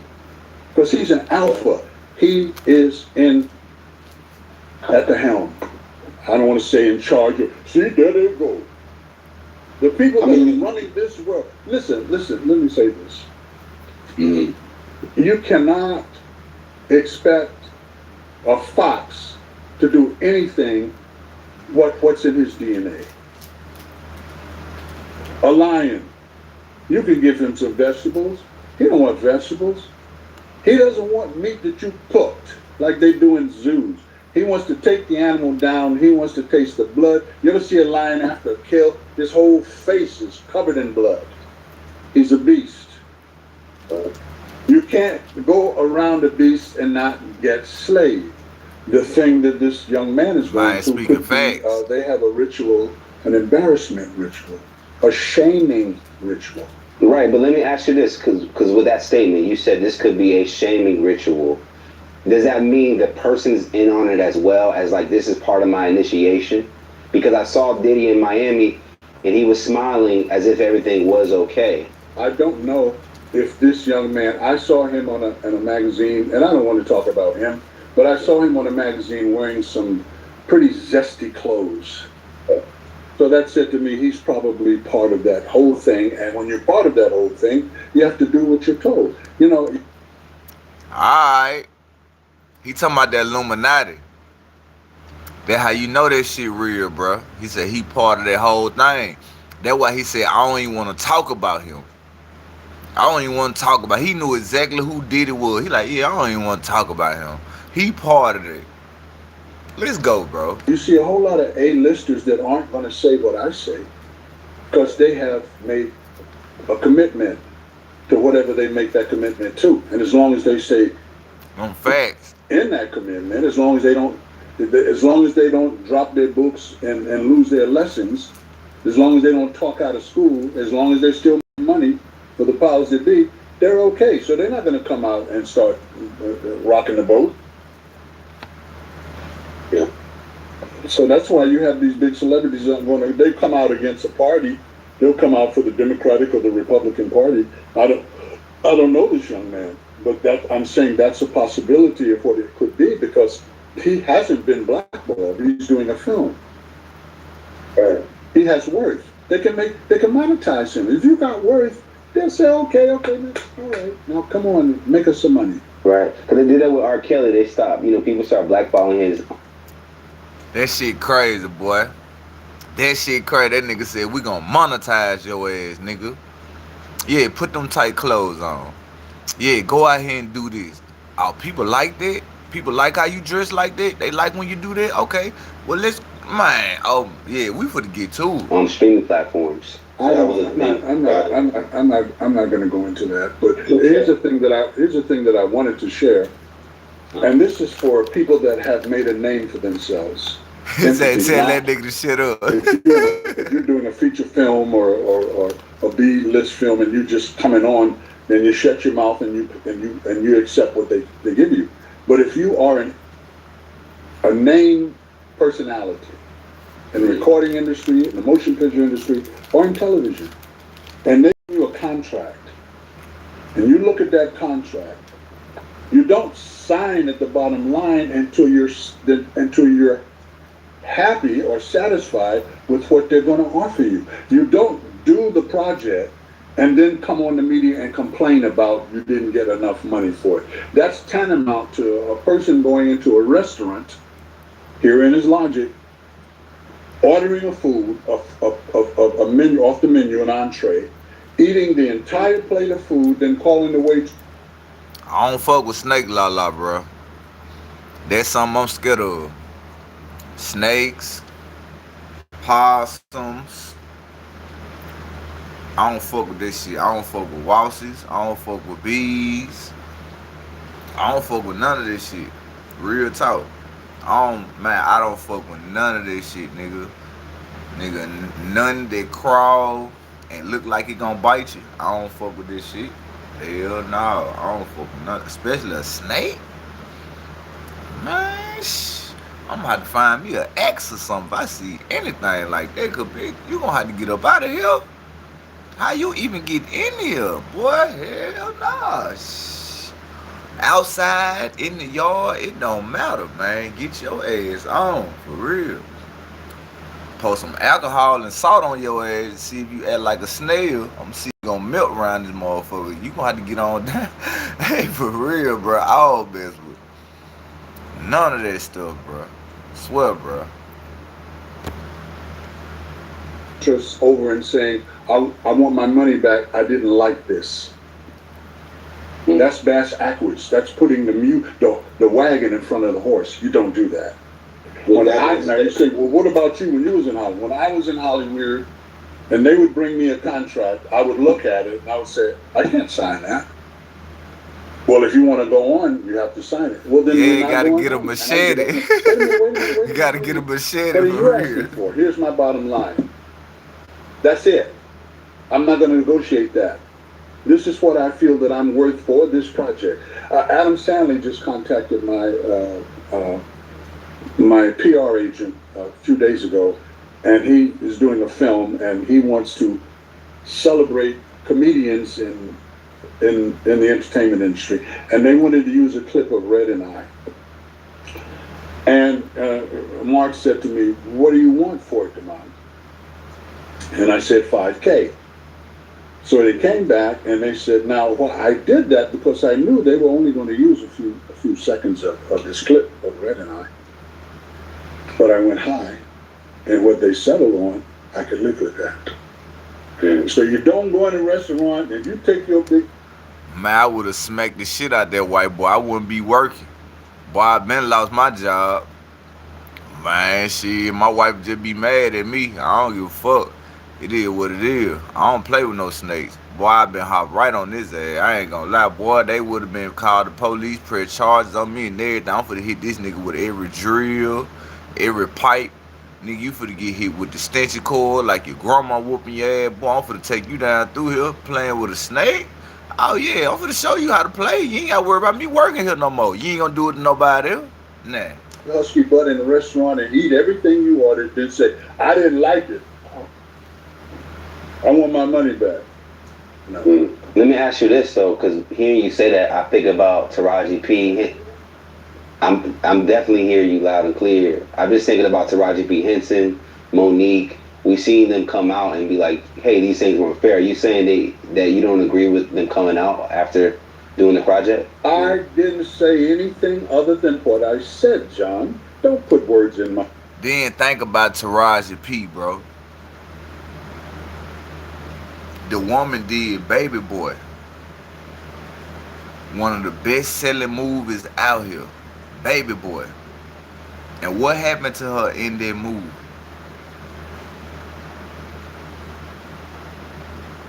She had to have sex with Tyrese in front of the whole world. For guess how much? $5,000. Now that movie is one of the best movies still out playing. And she only got paid $5,000 to play that role as a Yvette.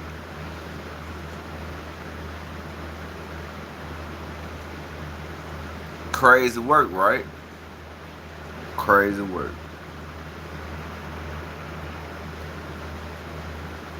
My mouth, because you have people out there that want to hear what they want to hear, and as I said before, I reiterate, if you trigger them, if you hit a nerve, they're going to not like what you said. So I'm going to say it again for the hearing impaired and for the people that are a little slower than others.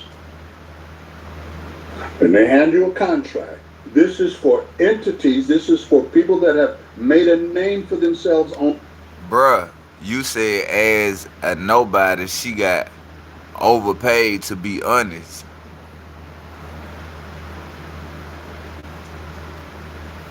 Bruh, if you a porn star, then you can do that. But as a woman that just trying to make movies, ain't no such thing as price, gang.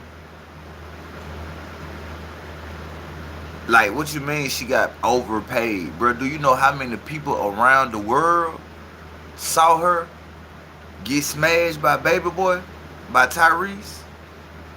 That ain't worth no 5 bands, bro. Ain't no money worth it, gang. You say it wasn't a porn scene, though. That's what I'm trying to let bruh know.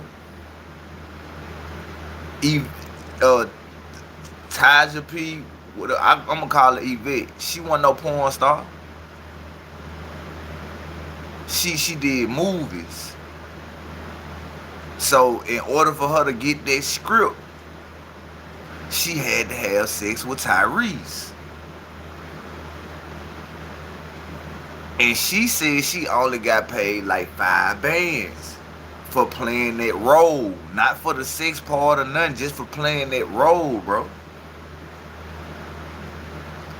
That's a #1 movie in the world, gang.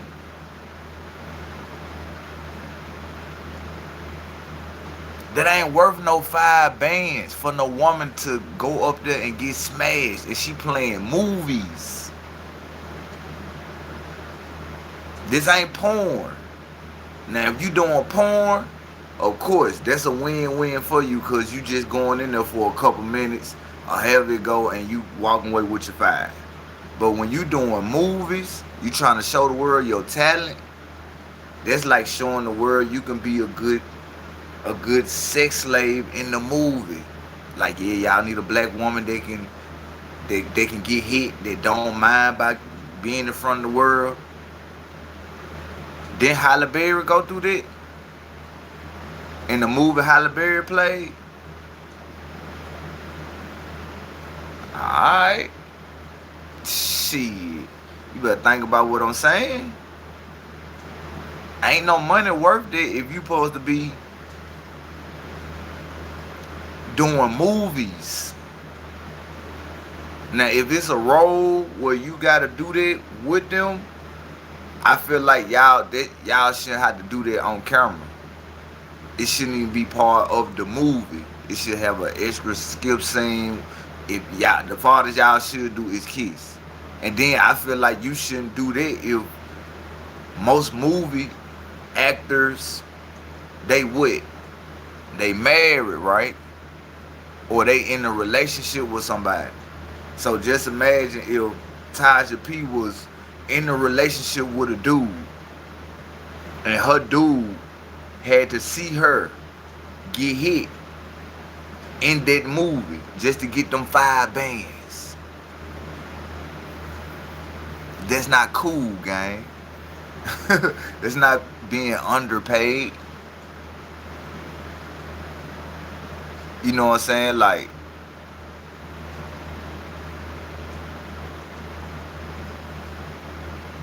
you know, some people wanted to, like, it's part of, I guess they put it to you like it's part of being Hollywood, bro, and it's not. Bro, don't you know how many good TV shows we seen and people didn't have sex live? The Wayans brothers, the Jamie Foxx show, Steve Harvey show, the Bernie Mac show, the Dave Chappelle show, Bill Cosby, nigga, the Brady Bunch, Martin. See, these TV shows where people didn't have to do that. Everybody Hates Chris. You feel me? Like, these TV shows. A movie, that's a whole nother game. Because it's basically saying, like, yeah, you willing to take this small amount of money and you willing to have sex with anybody who playing the role of your mate. Because if you do that, we'll have you ready for another movie where you playing the role, or 9 times out of 10 you're gonna be having sex in there again. Or we might make you the superstar of this movie, but you still gonna meet another guy and you gonna have to, you know what I'm saying? Like, it's like you gonna be trapped, bro. That's why she's, yeah, Beverly Hills. It's like, Even the stuff she doing now, Empire. You say, so she wanted to be in Hollywood but didn't know the culture is what you saying. That's how I feel, bro. It's like,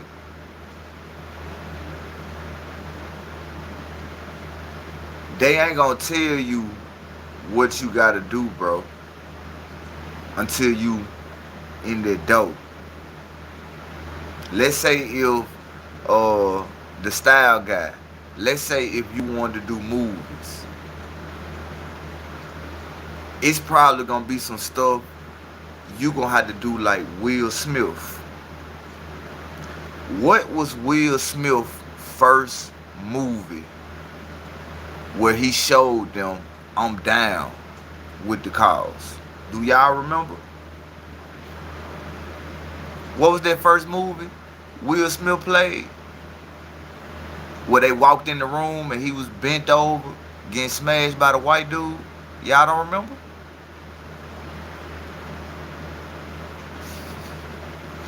Yes.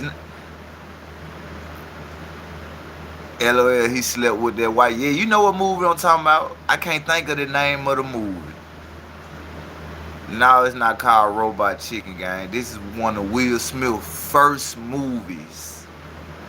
Before he got the show, before he became I Am Legend, before he became all this other shit.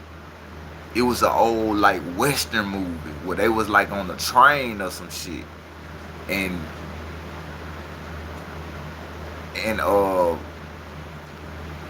damn, I forgot what it was about. It ain't the Wild Wild West. It ain't the Wild Wild West. I forgot what the name of this movie was, bro. But it's one of his first movies that he played.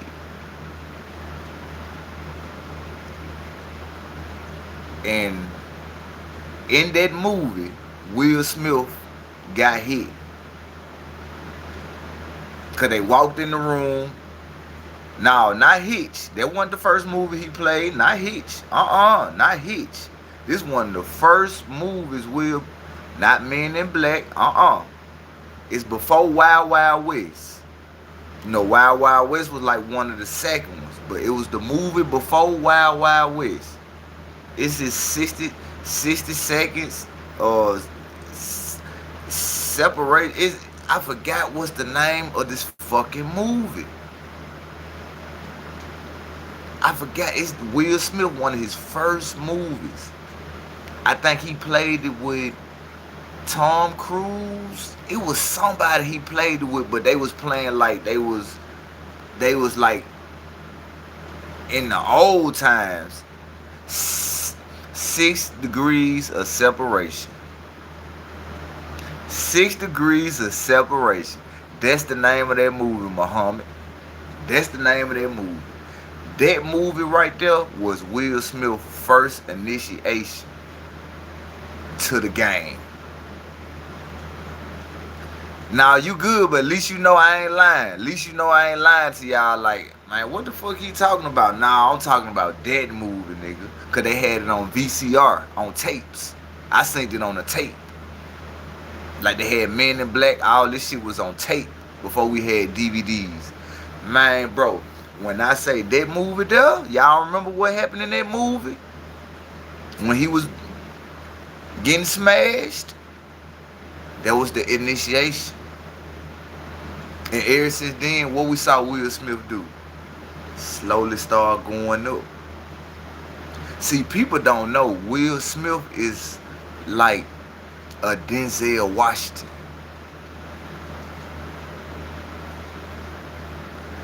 Will Smith is something like a Denzel Washington, gang. Because I don't know if Denzel Washington went through that door. I don't know. But goddamn it, I never seen nobody that in this game, in this world we living in, that have the fame and credit like Denzel Washington got and not go through that door. I ain't seen it. They ain't let KATT Williams through the door. Look how they did KATT Williams. They replaced him for Kevin Hart. And Kevin Hart not even funny like KATT Williams. Okay, Kevin Hart getting played out. Who the next dude they got? What's that light-skinned dude? What's his name? Mook something? The little new light-skinned short dude that's funny as hell. They started trying to find somebody to replace the people that didn't go through that door. Denzel was at the Diddy party and nothing but a turban, a legend. See, that's what I'm saying. You know what I'm saying? Like, I don't know, bro. See, like, I'm speaking facts to y'all, gang, because, bro, there is no way that you're going to be still making movies, still doing what you doing, still one of the richest actors in the game. Nigga, Denzel is like the Jay-Z of the movie world. It's like Will Smith and Jay-Z. I mean, Will Smith and Denzel Washington, they neck and neck. It's like how P. Diddy and Jay-Z is in the rap game. Will Smith and Denzel Washington, they in the movie world. They tit for tat. But guess who before them? Samuel L. Jackson and Morgan Freeman. And who you got before Jay-Z and P. Diddy? Lear Cohen. I ain't gonna say the other name. I'm just gonna say Lear Cohen. You figure out who the other person is. I just gave y'all some of the best examples that you could think of in these facts. Who the top dogs in movies? In the black circle? Denzel Washington and Will Smith. Who the top before them? Samuel L. Jackson and Morgan Freeman. See, it could have been it could have been Eddie Murphy and Martin Lawrence or Wesley Snipes, but Wesley Snipes, allegedly, as they say, what happened? He got caught up for taxes. Because I think Wesley Snipes didn't want to go through that door. In the rap game, you got Jay-Z, P. Diddy. And then you got Lear Cohen. And then somebody else who's over the music rights, royalties. Because you do know Jewish people, they own like all the entertainment, royalties, music, sports, all this televised shit. You know, this they creation. They get percentages out of all that. Yeah. But let's get to it. Let's get back to it, because this would be a good video, bro. I appreciate y'all. Appreciate y'all. I appreciate y'all. Let's get it.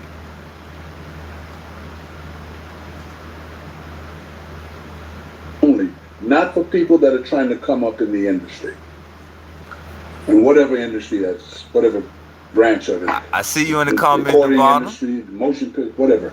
You got people, when they go to recording, young people that come out and a recording studio wants to record them, they're just so elated and so happy. I got a contract with the studio. They don't fast, care Mama about the Willie. contract. They're not even reading the contract. He down They with that just put shit. me on 'cause I'm gonna be famous. Yeah, you're gonna be famous and broke. That's what you're gonna be. TLC, Babyface, LaFace. From what I understand, he. Me and my wife, we had went and seen that movie, DJ. The Sinners. We went and seen that shit. And that shit, like, yeah, you got spirits. That shit, like, the shit I was talking about the other night to y'all. About the Bible. About some shit. I remember my grandma, like, telling me this shit, bro. Like, if God kicked the devil and all the devil disciples the fallen angels out of heaven to where we at. Who was in the Garden of Eden? How did people know how to do all this stuff? We didn't know how to build. Like the Egyptians, how they built their pyramid the way they did. How did they do that? Who gave Albert Einstein the idea to create light?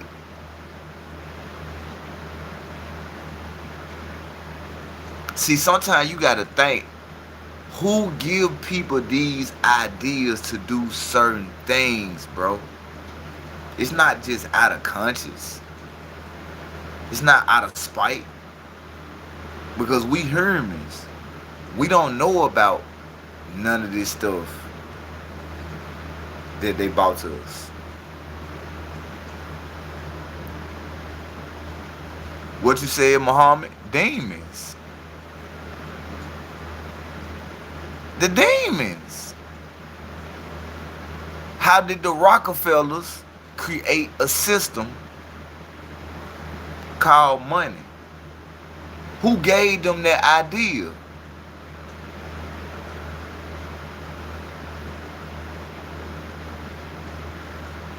Who was the first person to push homosexuality, same sex on same genders, whether you a male or woman? We didn't pick that up. The fallen angels. They're still here, living. Wherever the fuck they at.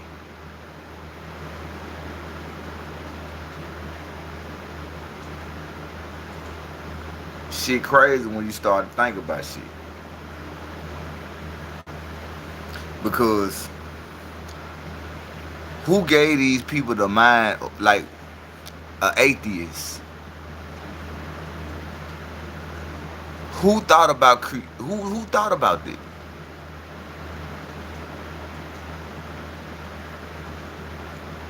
Who thought about all this shit that we going through? And just think about what I'm saying, bro. Like, you know what I'm saying? Like, some shit just, when you think, you have to think back in time. In order for people to know how to do something, especially us humans, we have to do what? Be taught that. We have to see this to know that it's true.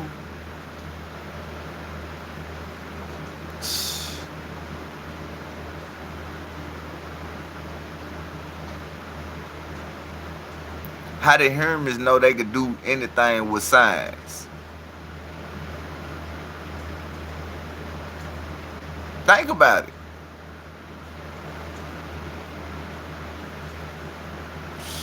This shit deeper than rap, bro. Alistair Crow. Alistair Crow. The first person to create the book about worshiping the underworld. The powers that you can get from the underworld. Alistair Crowley. Alistair Crowley. Yeah, that's his name. Alistair Crowley. Y'all know who I'm talking about. He was one of the ones where he could teach you how to do rituals.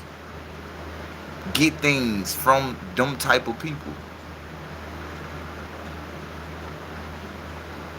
Where did he get that information from?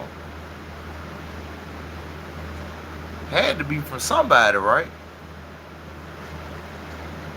So now, when you think, you be like, y'all folks don't believe in God.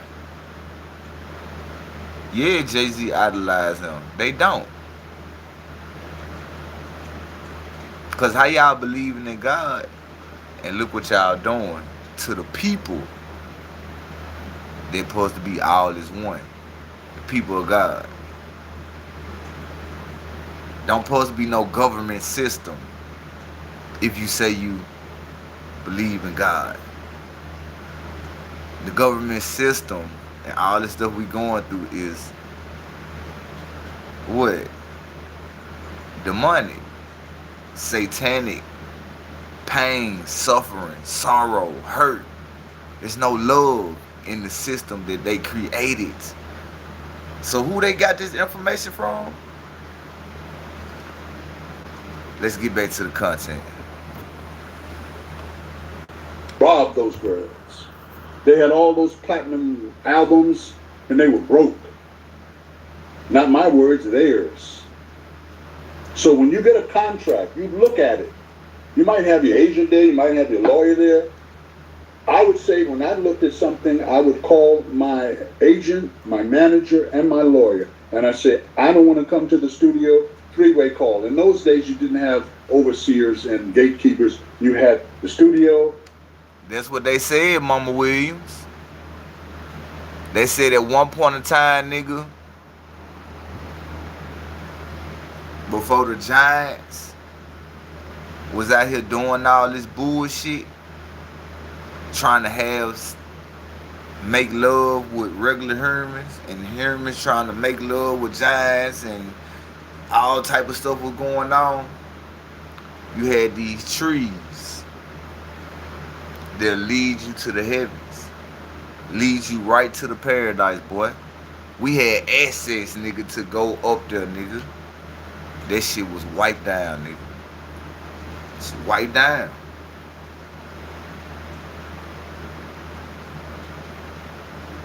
But that shit's so crazy, bro, because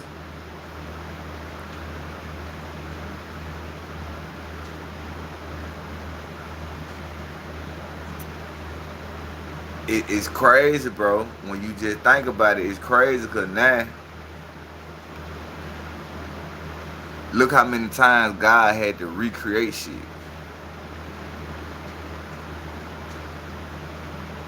You feel what I'm saying?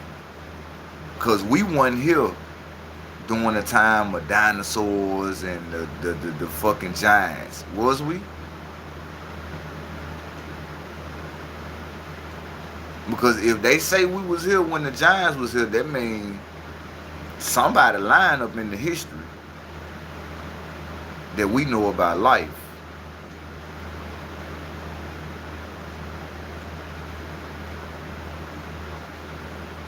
You feel what I'm saying? Like, okay, so now it's like, what the fuck really going on?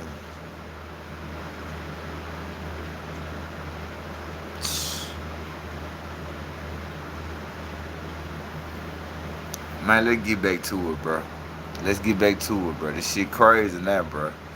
Shit crazy. The production company, which was above the line, and the artists. Do a conference call. I'm looking at you, you're looking at me. I can't do this for this amount of money. I'm not going to go back and forth with you. You know what my worth is. Also, my agent or lawyer would get on and say, we know what your budget is. And to pay Mr. Wilson, you have it in your budget. This is the bottom line. Call me. I heard that story before about when they couldn't feed the giants, they ate the people. I heard it. I heard about that. And that shit's so crazy because how you think the giants couldn't eat? Because at first they could eat, right? Because they was here. But soon when they start doing all this Sodom and Gomorrah type shit, what God do? Boom, boom, boom, boom, boom, boom, boom, boom. Let me get that up out of here. Y'all playing. Let me try it again. Oh, y'all playing. Let me try this again. So now I'm just wondering now, bro, like,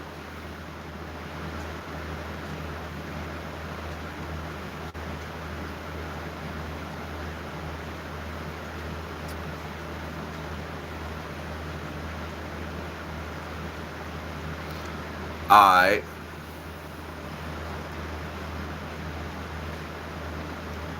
It says something in the Bible like, don't believe in the false God or the second coming God, right? Or some shit like that. Like, don't believe up in the people who they say gods and the ones. Don't it say some shit like that in the Bible, right?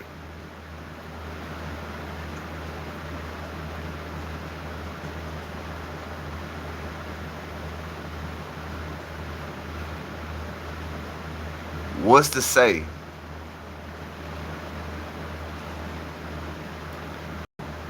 What's to say if God didn't say, look, I'm going to let you create man and woman?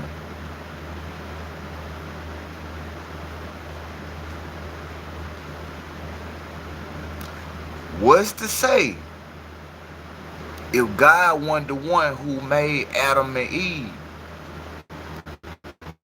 What's to say if it was one of the fallen angels? And this could be the test for the battle of the souls. Or who gonna go to heaven, who gonna go to hell, who a demon, who an angel. And that tree of life story was all a myth. Like, what's to say? Who to say that?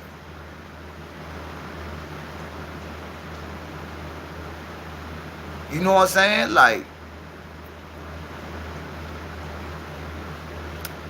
they say we won't be able to see God until we pass away, because the sight of him, our eyes cannot bear it.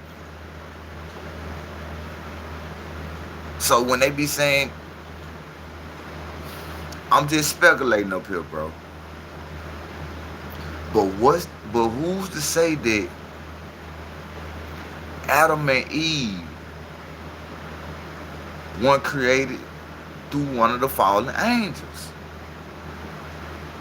to run a test?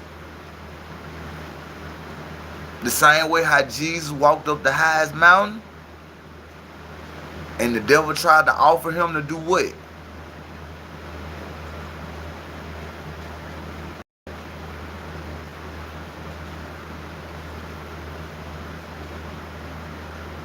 What's to say if all this shit ain't a test? Maybe, like, what's to say? Like, God, yes, he is the one. He is the creator. But who's to say if them fallen angels didn't play no part of this creation being made? Because, you know, they were the ones here before Adam and Eve, right? Because they got kicked and cast out of heaven.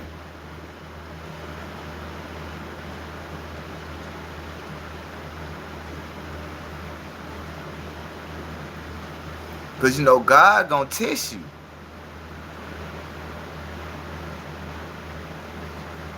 Because look how many people believe in God. Regardless of what the Bible says, they still believe in God. So that's the test.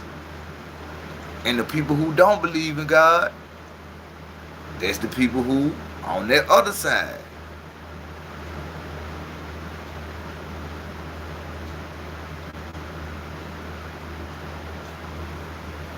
Man, bro.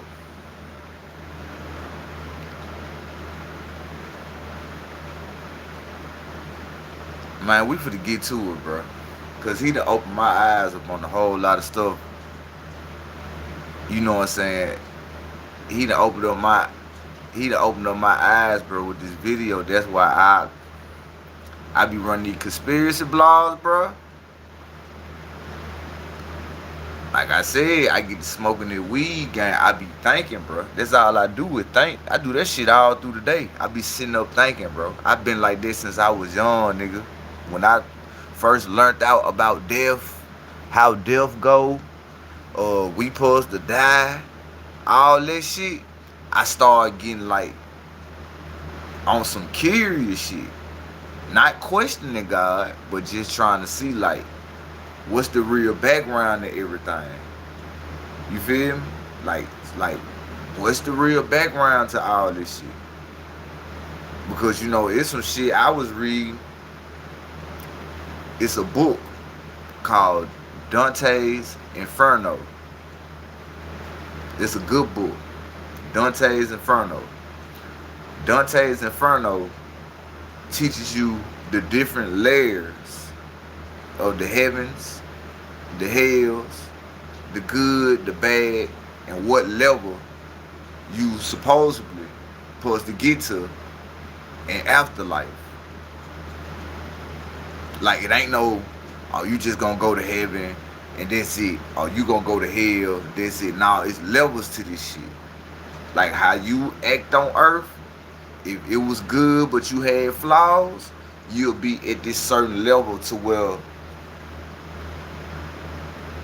I don't be looking, but it seems to, yeah, you know what I'm saying, for real, but it's like you'll be at this certain level to where you waiting to get judged. And then if you bad, you know, it depending on what bad you is. Like if you was the R word, you gonna be with the R word people. If you was the type of bad that was a thief, you gonna be with the thieves. You know what I'm saying? Like, it's different layers in how our punishment and our good deeds go.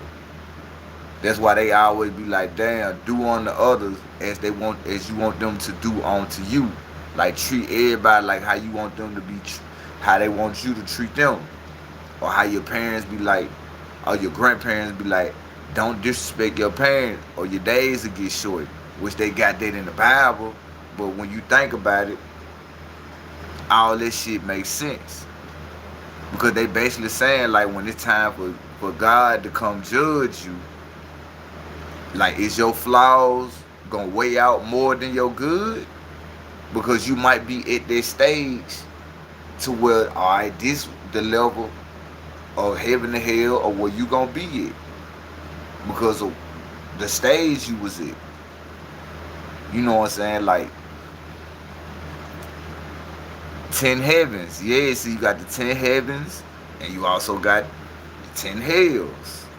Like, different layers of what you will be judged on. I have to pick the Bible. I'll catch up tomorrow night. I know, I appreciate you, Devon. I appreciate you for rocking in. I appreciate you for rocking in, love. Appreciate you, but yeah, that spiritual world get deep. That's why I'm gonna be real. I believe in God, bro, but I don't go to church. I believe in God, but I don't fully believe in the devil. I mean, I don't fully believe in the Bible. Like, everything what the Bible saying, some of the stuff, I understand it, but I don't, you know, just believe it to their full extent. Especially when I see other stuff going on. You know what I'm saying? So that's why I say sometimes you gotta sit up and just think.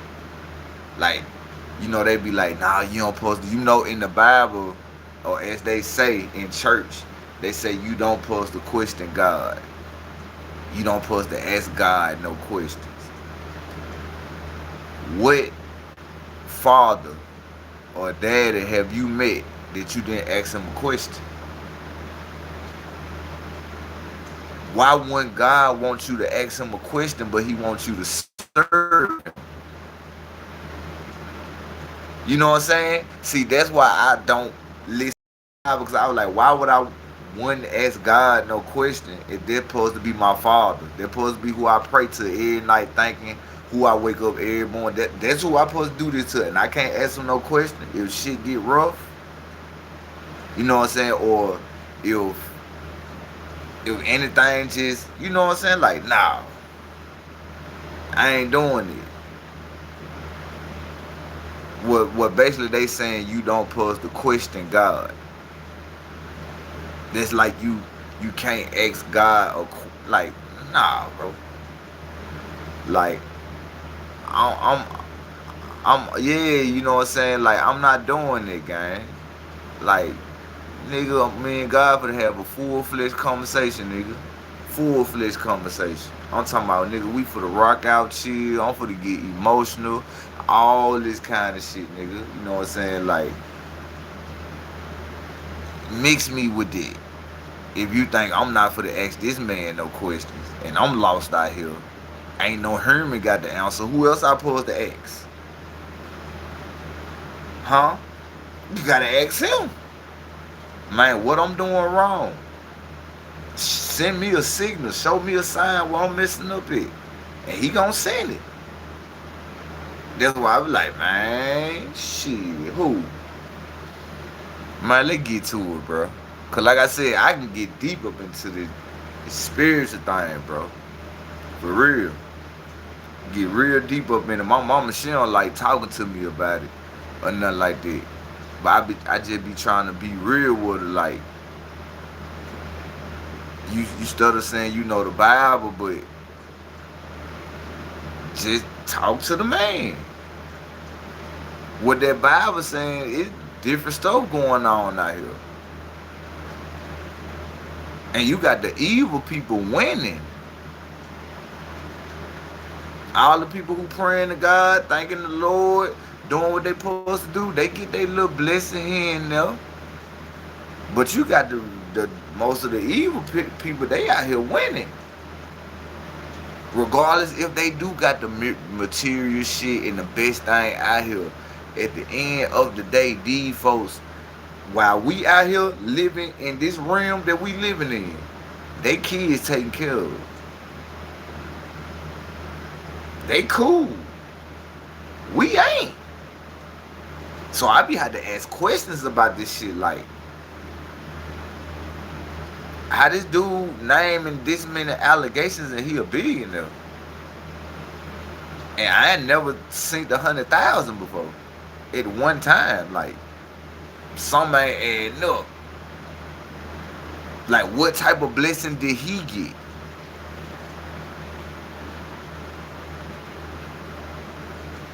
I be asking shit like that, guy. Like, some shit just don't be adding up to me, bro. You feel me? Like, some shit just don't add up to me, bro. There's not one preacher in the world that's richer than an entertainer, that's richer than somebody who has a business, if you get what I'm saying. A real preacher.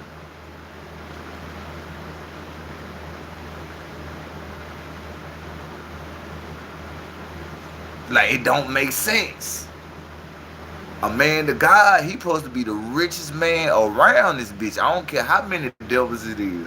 He supposed to be the one. But the evil, they the ones who win. The preacher ain't even got 1% of what these people got. Look how hard it be for these people to feed the communities. And these people are God. They believe in God. But these people can go out here and make a song that the world ain't gonna listen to. And they can make $10 million off that one song, go on a tour, take over their whole family.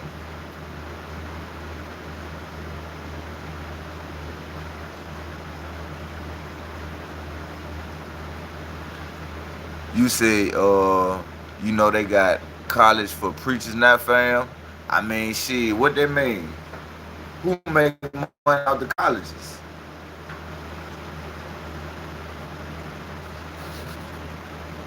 Huh? So they ain't really create nothing for the preachers. They just found a way to make money out the preachers. You know, you go to college, you have to pay for this shit. You have to pay for tuition. You have to pay for books. What's up with the 50?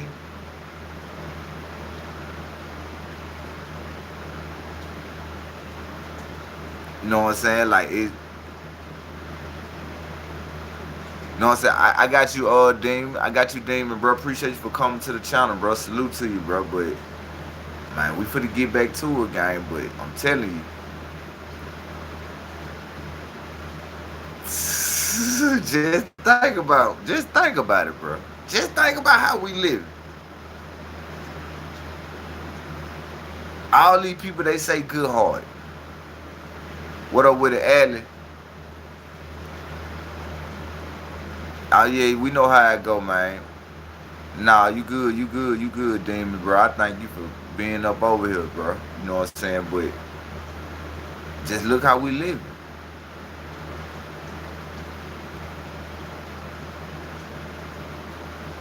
We ain't winning. They winning.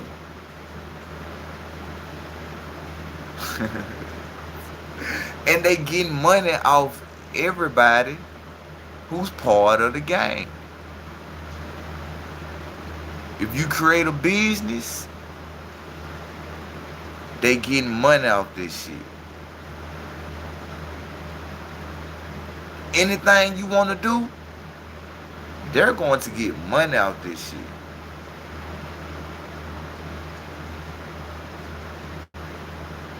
And now your whole purpose is gonna what? Steam away. Because you gotta fulfill your job, or somebody else gonna be here to take your spot. Now your face become what? Money.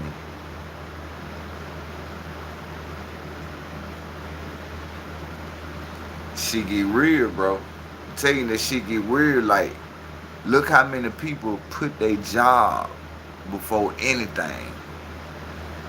Their job is their lifeline. If they get sick, they get mad. If they have to call out, they not feeling this shit. They want all their hours.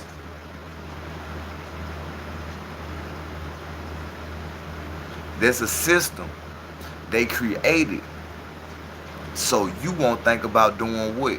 Being your own boss. We need you here to keep making us some money. We don't want you to go make no other money on your own, because then you'll just be paying us a little percentage. We need you here to keep making money for us. Because once we got you trapped in your system, what's your faith? Do you believe in the system, or you still believe in God? Because that's what they doing now. They making us choose. Is you going to believe in God, or is you going to believe in our system?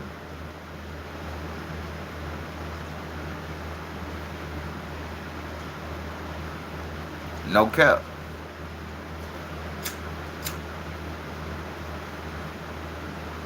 That's why any job that you work at, what they say,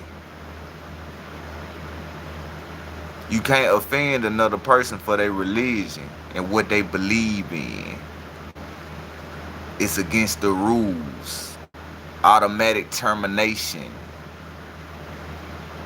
And a possibility of you getting a lawsuit.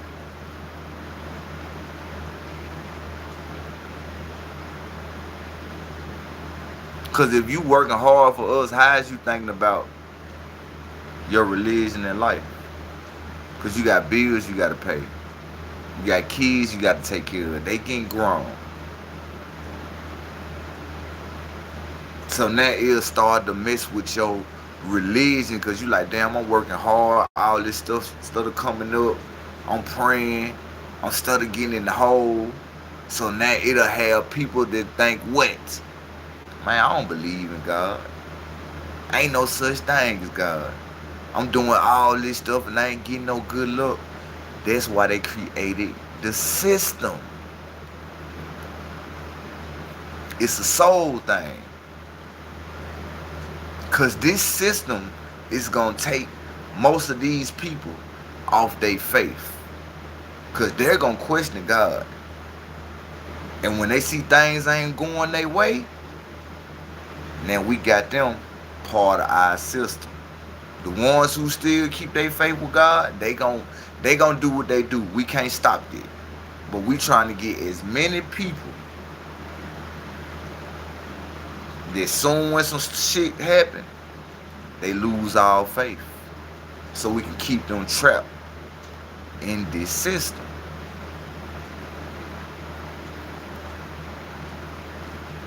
Let's get to it, man. If not, good luck with the project, and I'm out. I'm not going to do it and then call a press conference and say, you didn't tell me what I'm supposed to get. And then why they treat me like this? When you do that, you get... My daughter gave me this offer. If you made this black, Yeah. that's a ball, yes? Gotta hold it up a little bit more. It's crystal. Yep. Make it black. What does it become? A black ball. Oh. Thank you. That's it. Stop right there. So you don't do that. I gave you a good analogy. If somebody has a brain, they'll understand what I just said. Well, it seems like if you can't really speak out against it. Hell yeah, they gonna stop this shit, DJ. Because everybody at your school might don't believe in God. And they'll be like, you know, start some confusion. That's why they created the Catholic Church. See, at the Catholic Church, they do that. You probably catch them having a whole classroom about praying and worshiping and all this shit. Let's get to it. The industry, I'll say, will do that. Yeah. The game doesn't change, John. Only the player. And people say, no, that was in the old days. No, it's not. We got an ad coming up. But we finna get to it, bro. As you see, he finna start cooking.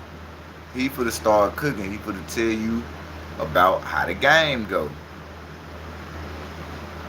The game don't change. Just the players.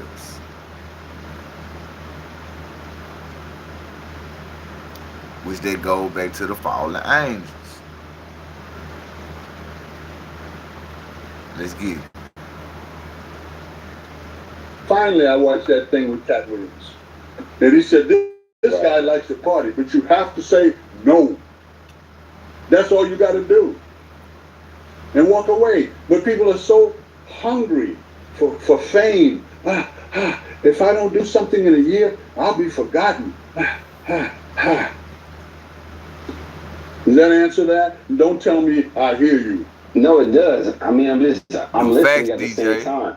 I think it's just you brought up KATT WILLIAMS, and of course, by the time we dropped our last interview, KATT came with that heat rock and got everyone talking. But people called them out for, like, you know, going at each other. I'm gonna check into that, Mama Will. How did you take that? How did you react to the interview? Did you like it? I'm not going to react to anything he does. I don't know the young man. He's very funny, very creative, almost a genius in terms of being a monologist. He doesn't tell jokes. He's a monologist, and he's brilliant. There's no doubt about it. That's why he's filling arenas. However, the person that you don't like, for whatever reason, and there's a myriad of them, John, is not your enemy. The person that doesn't like you is not your enemy. If a white person doesn't like you, that doesn't make him racist, makes him prejudiced against you. The person that you don't like and the person that doesn't like you is not your enemy. The person that's your enemy is power structure, the people that are running the entire show. I in my first year in Hollywood. Man, ain't that man like the same shit I was talking, bruh? The people who our enemy is the people who created all this shit. Bills, rent, insurance. Whoever created this system, man, let's get to it. And I learned it in the business world because this is prevalent in the political arena. It's prevalent in the corporate world and in the entertainment industry. You can only do what they allow you to do. No more. Because they run the show. And if you think you're going to do away with the patriarchal hierarchy, you're stupid. Because all of them that run the show are male. What I just say?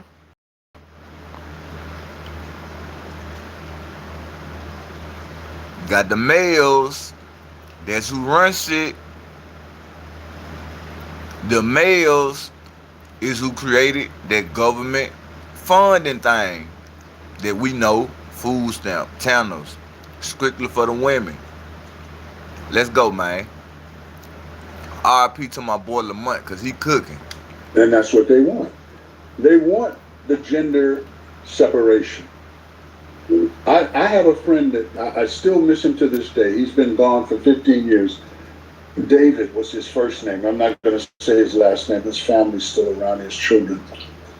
And David was one of the brightest young African-American melanated men that I've ever met. When I used to go, he was from the D.C. area. When I'd go to D.C., he would have the top young black business owners, and he would rent the five-star Asian restaurant, a room where we would all meet, 15, sometimes 20 of us. And before David departed this world, he wrote a book called The Colorless Millennium. And it was even beyond the book that I wrote. It was way beyond that, because people laughed at it. They said, what is he talking about? Well, if you ever look at commercials now, you don't know what these people are. They could be Asian, they could be Hispanic, they could be white, they could be black. Yeah. It's indeed a colorless millennium. And I'm seeing more and more and more and more and more integrated couples, a black husband, white wife, and mixed kids. I saw people go off on my friend John Amos because somebody put a picture up of his first wife who was white. And they're talking about, I was wrong about James Evans and blah, blah, blah, blah. Right. Somebody said, well, why are these black men going to white women? They're not going to white women. A lot of black men are crossing over, especially successful melanated men are. Any rancer, a lot of those women, not all of them, there's exceptions to every rule that you pointed out, are easier on the eyes in terms of personality. I'm not talking about physical characteristics. They don't want to contend. You know, you have black women who are educated, that have a PhD, have a master's, that are delusionally telling themselves that they are captains of industry. They can't get along with a guy, even if he's on their level financially and in terms of career, because they got that boss mentality. Man, ain't that man cooking? That man cooking, bro.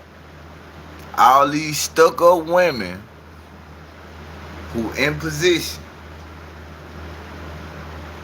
they can't get with a dude like them. Just look at it, bro. I'm telling you, bro. I used to work at Chick-fil-A, gang. Black dude was married to the white dude. I mean, to the white woman. And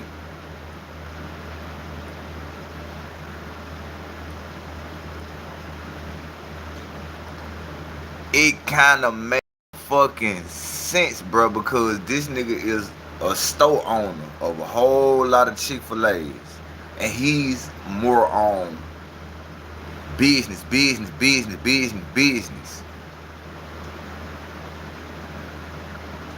Before he wastes his time with a female that same skin complexion as him, he'll go and get them a snow bunny. Because 9 times out of 10, they family what? Got some type of connection into what he trying to do. If you get what I'm saying. Just like he said, look at the statistic. You rarely have the Will and Jada Pickett's or the Beyonce and the Jay-Z's. You see the type of shit they going through, right? The same thing with if you got the white and the black. But you still gonna continue to see what? Mix instead of the same. It's a politician game, bro. They're not wife material. I'm a boss. Okay. A boss don't want to be told what to do. A boss tell people what to do.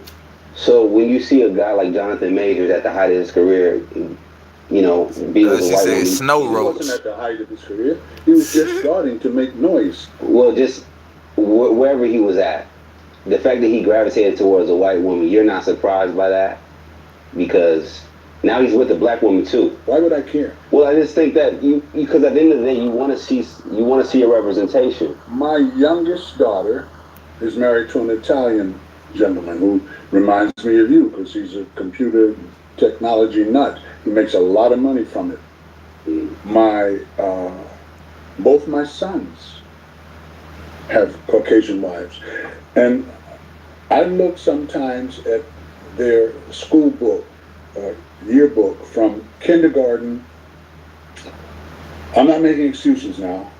Through high school. My kids grew up in Beverly Hills in private school. My kids grew up in Mission Viejo in private schools. And I look at their yearbook,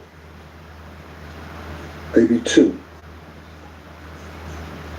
That's all they've ever been around. They grew up. But how did that make you feel? Let me finish so you can understand. When they started entering into puberty, that's all they saw. And I told my wife, this is my fault. I raised them in a pseudo-Republican, white John Birch community. And my wife said, "What, you want to raise them up in the hood like you did?" I said, "That's where I got my education." But she wasn't going to have that. My wife was Philadelphia society girl. And that's all they saw. That's all they were around. So they gravitated toward that. Did I have a problem with it? No, I put them in that situation because the schools are better here and they have a better. I bought into that, and this is what they have. And they come to my house and they hug on us and they love us, and I pray for them. I pray for my kids and their significant other. I had another daughter that was married to a Russian kid, and that didn't work out. So no, I don't have a problem with people crossing over, and I was giving you a little bit of an example of why that could be possible. In my case, it was because my kids were raised in that community. They didn't see. I'm going to tell you something, and it's going to sound weird, and I'm not bragging. And he speaking facts. He basically saying the reason why his kids grew up with mixed spouses because he grew up in a good neighborhood. If they would have grew up in the hood, they wouldn't be going with no Russians or none of these. They'll have blacks. You know what I'm saying? They'll know different stuff, be different, act different, but he did it for the better because he knew by them growing up in the hood, it wasn't going to turn out right, bro. It's just a fact. When we moved to Orange County, when my kids started entering the puberty, as I said before, I didn't want to raise them in that Hollywood environment. So we moved to Orange County. And in those days, Orange County was cow pastures and orange groves, the home of people like John Wayne. And at nighttime, at the dinner table, because we always had to sit at the table together if I was in town. And we would say, okay, around the table, what did you have today that you want to share? And somebody would say, I saw a black person today in a supermarket. We go, really? Did you speak to him? Yeah, I waved. He looked at me and waved back. That's how sparse it was where my kids grew up. And I'm not just saying that to try and be funny. It's a fact. We would do. My wife would say, honey, I saw a black guy today, and he spoke to me. Usually the black people in those pseudo-conservative communities, they would look at you the same way white people do. Right, they want to be the only ones in the room. Yeah, don't speak to me, I ain't speak to you. So, but they knew who I was, so it didn't matter. I'd go in there loud, hey! I didn't care. That's the truth. Right. So that could be one of the reasons for it. And the other one, like I said, they're easier on the eye. I'm not talking about their physical characteristics.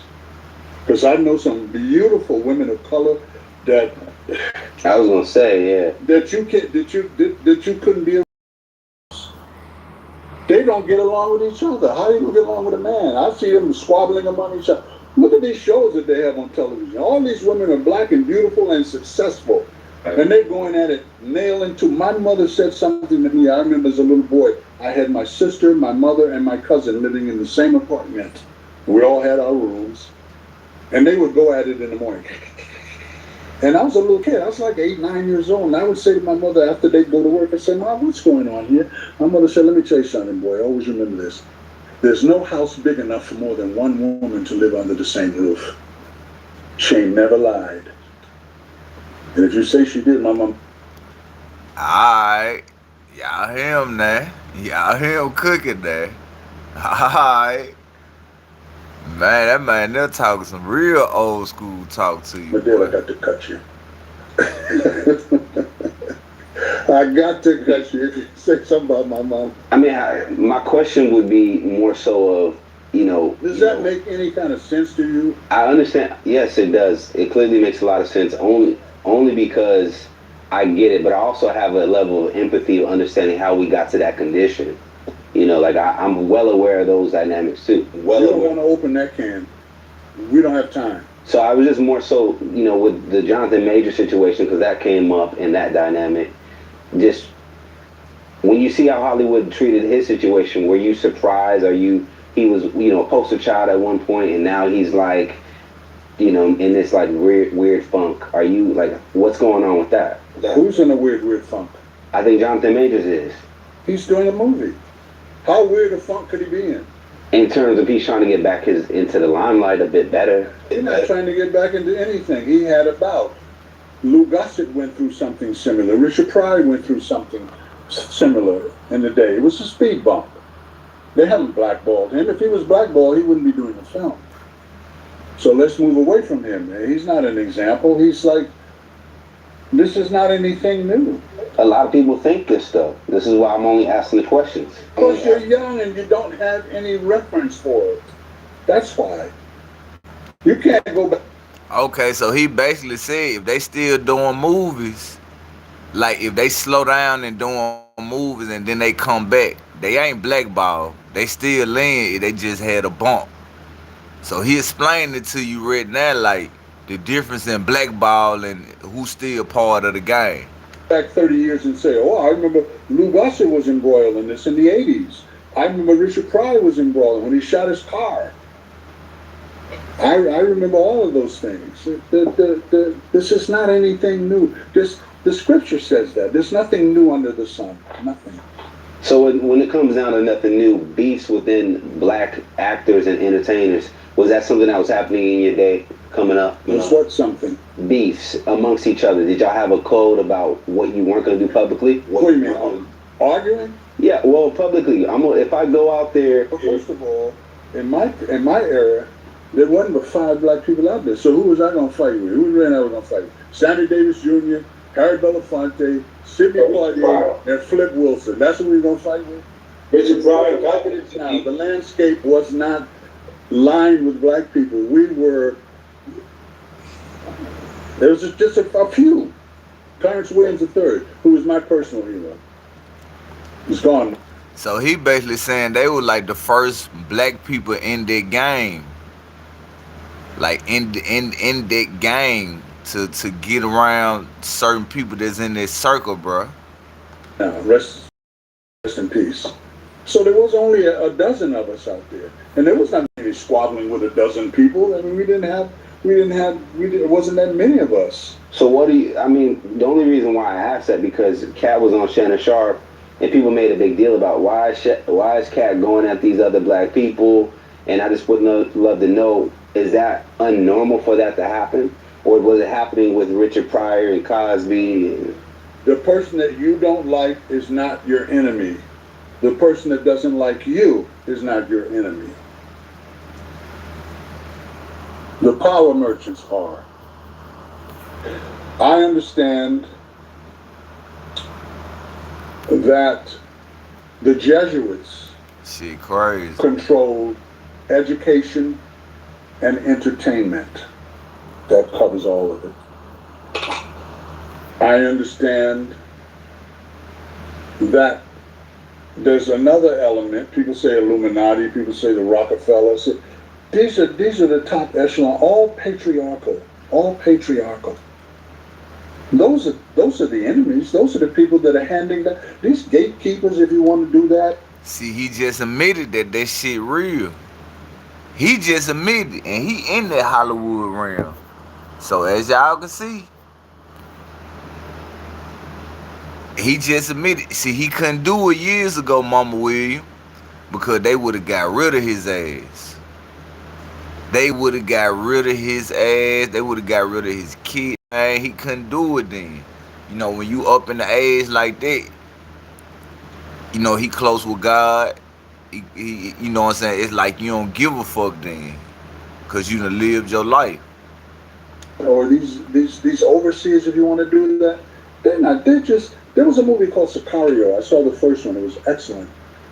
And one of the things that Brolin said, who was one of the leads in it, along with the brother from Spain, can't think of his name, brilliant actor. Yeah, he walked away. These cartel leaders to do business. For the dick. Small. Oh, we got a big. Yeah, he walked away though. He walked away. See, he couldn't do that. He couldn't do that when he was just coming in the game. Man.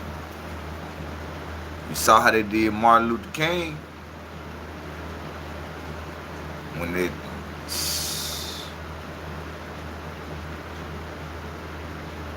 ain't gonna, you know what I'm saying? Like, he couldn't do it then. See, like, now he at that point, like, he in this spiritual mode, like, he know he believe in God, he accept his wrongs, and he with the shit. But the moment they step outside of the jurisdiction that we place them in and think that they put themselves there, we'll take them down. Now, one of the things that the person that sent me to California said, DEMOND, they didn't put you up so they can't take you down. No facts. That's why these big stars aren't saying anything. They better not. They love their lavish lifestyles. They got to do what they're told to do. And there's all kinds of rituals that go with that. And I'm not going to go into that. I don't care about it. As I said before, I don't swim in that pond. But this man that's being drugged through the mud right now, this is nothing new.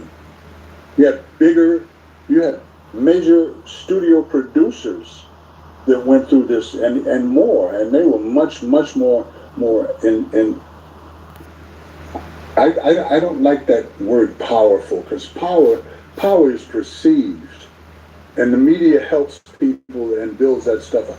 Everything that these overseers have can be taken away from them just like that. Just like that. You ain't got no money now. No facts. We gave it to you. You act like you did it with Dave and Martin. You didn't. Now we're going to take it all back. And we're going to drag you through the mud so that you won't be able to come back. You'll be able to do little insignificant projects. We're not going to stop that because your agent can get that for you. But the big show for you is over. You're no longer in the majors. My question, for all of that being said, is what's the blame when it comes to the kid Jonathan Majors? Is it because he was with a white woman? Like, what did he do wrong from your vantage point? I'm going to say it again because you're a little thick today. Maybe you didn't get enough sleep last night. And I say that respectfully. Shaming ritual. Remember the kid in school you did? You said Diddy had the same ritual, so I'm asking about Jonathan Major's situation. I'm gonna explain it to you. A shaming ritual means they will play on whatever they can. They find an Achilles tendon, an Achilles heel, and that's what they... Hey, he explained to y'all what a shaming ritual is. This is what they do in Hollywood, a shaming ritual. Remember the kid in school you did? You said Diddy had the same ritual, so I'm asking about Jonathan Major's situation. I'm gonna explain it to you. A shaming ritual means they will play on whatever they can. They find an Achilles tendon, an Achilles heel, and that's what they prey on. I understand that this person is being drugged through the mud right now has video on everybody. Facts. I understand gangs do that. You got to smoke an average Joe. And in the mafia, you got to do that. It's called making your bones. So I understand that Freemasons do the same thing. They got to have something in them. My dad was a Freemason. He told me about men laying in a coffin naked, jacking off, and telling their secret. Hold on now. I want y'all to listen. He said that what the Masons were doing up in Hollywood. An average Joe. And in the mafia, you got to do that. It's called making your bones. So I understand that Freemasons do the same thing. They got to have something in them. My dad was a Freemason. He told me about men laying in a coffin naked, jacking off, and telling their secrets. They got to have something on you. You look at these politicians. This guy read a thing the other day for people incarcerated, for people busted on drugs, for people... And he named all of these things, and he said, now who is this? NBA, NFL, or the entertainment industry? And everybody got it wrong. It was the political agenda, all of those people. They all got stuff on each other. That sounds like a gang to me. The game never changes, only the players. Now you got homework to do with all the things I threw at you. Go ahead. I know I'm over here trying to take my notes, write my notes down. Does that cover the Jonathan, that person enough for you? Yeah, it could be anything. Okay, I'll tell you what happened. In 1984, 85, I did a meeting for a white organization in Colorado. And when I got there, the bishop picked me up at the airport. And he said, DEMOND, we've been wanting to get you here for a long time, but you're always booked. He said, we wanted to bring Roosevelt Greer in here. Now, this was in the late 80s. But my people said no, because he has a white wife. And then he asked me, is your wife Caucasian? And I said, well, it doesn't matter, because my wife doesn't travel with me. We have 4 children. He said, I couldn't bring Roosevelt in here, because his wife at the time, rest her soul, is white. So that if they put you through a shaming ritual, they just choose your weakest point. When you get sick, it usually attacks the weakest part of your body, doesn't it? I'm talking physical now. Mm-hmm. That answer your question? It wouldn't have mattered if they had pictures of him with a buffalo. That's just an area that they could exploit to make him fall in line. And he might have said something. I don't know the man. I don't swim in that pool. I mean, we touched on a lot. You said that sounds like a gang. I did say that. That's the business that they're in, that I was in, that we're in. That's the business. You heard what he just said?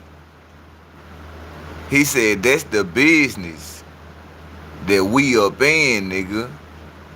Like, you don't know you up in it until until you start accepting shit and doing shit, and you like, man, what the fuck? You know what I'm saying? You gotta know how to hold your own entertainment game. Game doesn't change, only the players.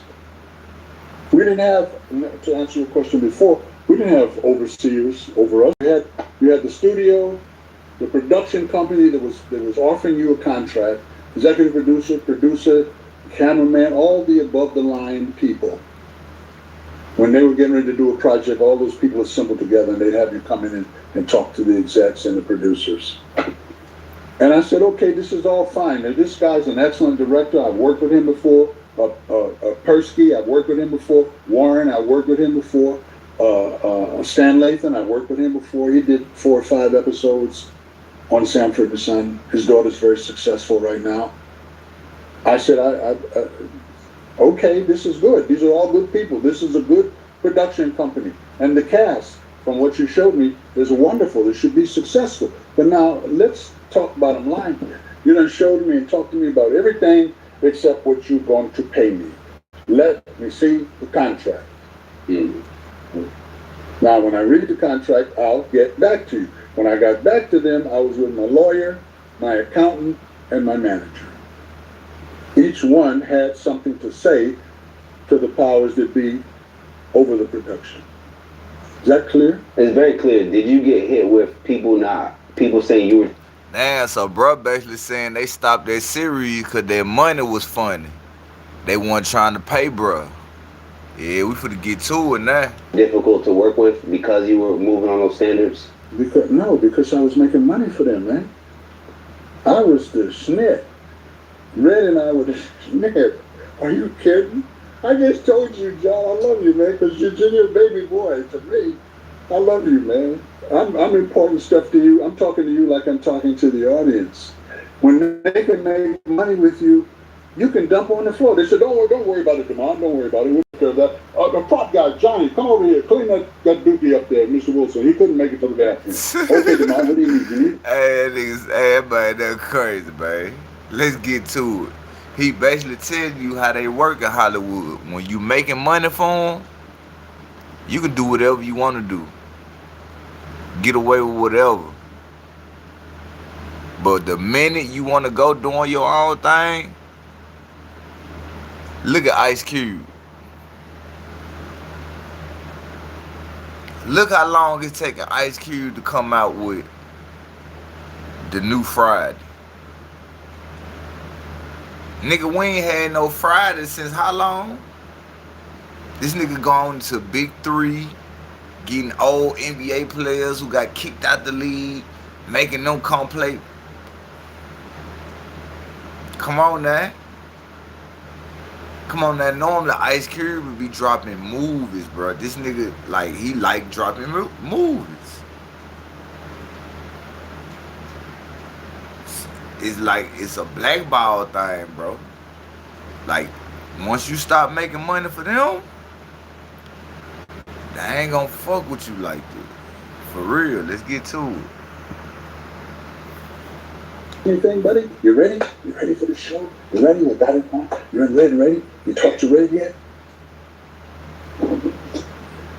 I got into a tiff with a girlfriend that I had for about 6-7 months, and her uncle was very famous. And we got into it on New Year's Eve. And I had bought her a bunch of dresses from Holly's Harp on Sunset Boulevard. In those days, those were dresses that the big movie stars used to wear, with the flowers and the pattern and everything. And I came home, it was New Year's Eve, and I said, I just want to relax. We moved into a penthouse apartment over Cahuenga. I said, I just want to relax and bring the New Year's in with my lady. And she had laid my tuxedo out on the bed and said, no, we're going out. I said, no, I'm not. I had a pocket full of money. I had a magnum of champagne.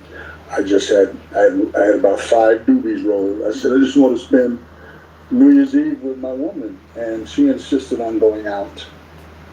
And I said, okay, fine, don't come back. She still had an apartment. She asked him and got on the phone and started calling a date. And I heard it. I kicked the door open because she locked it and ripped the phone off the wall. And a fight ensued.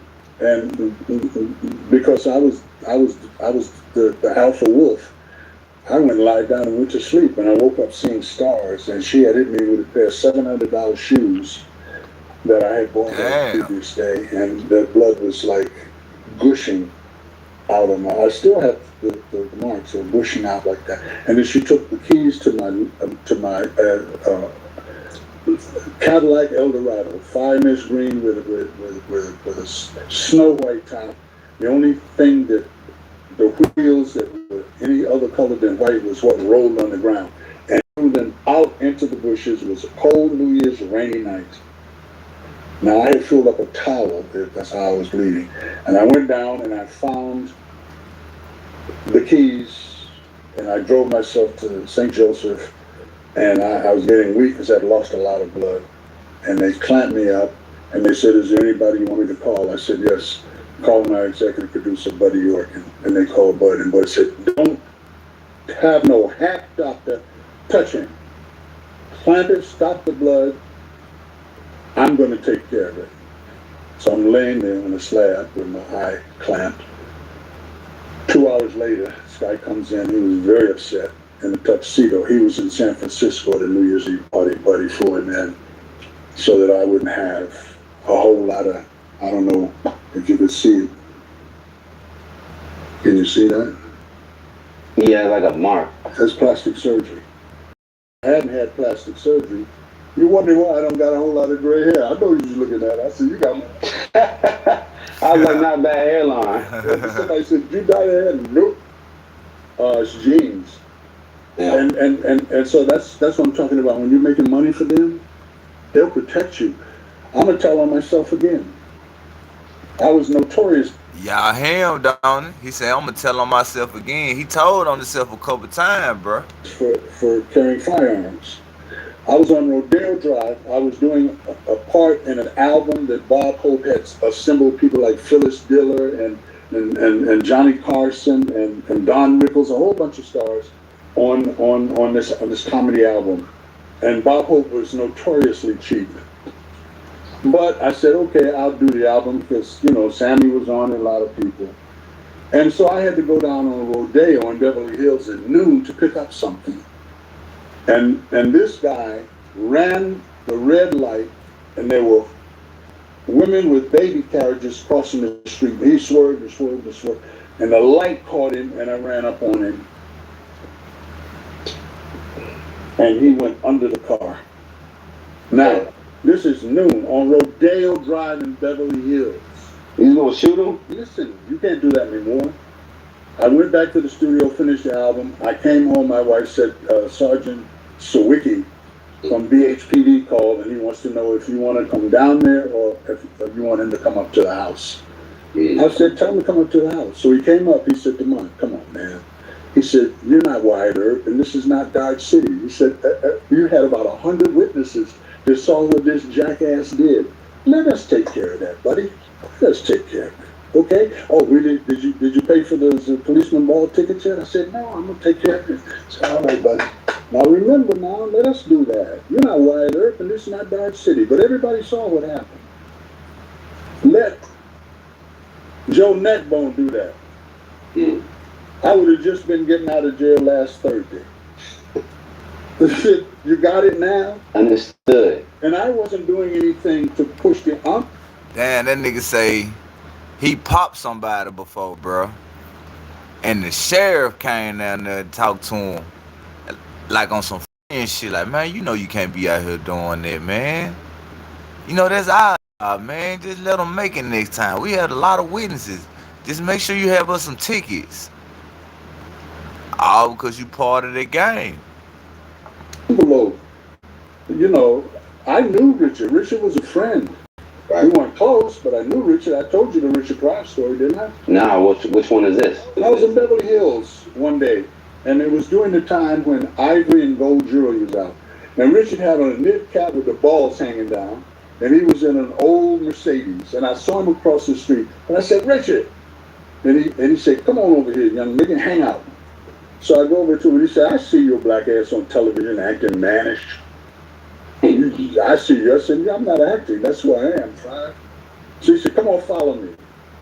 We went to the dope house. He bought $10,000 worth of uncut cocaine. I took a couple of hits on that, and I was crazy till 11 o'clock at night. I don't know how Richard was able to do that. That stuff will stop your heart. I said, Richard, why don't you cut this with something, man? Vitamin E, baby laxative, something. No. He'd like to eat. That boy say him and Richard Pryor were playing with the nose candy. The inside of my nose out.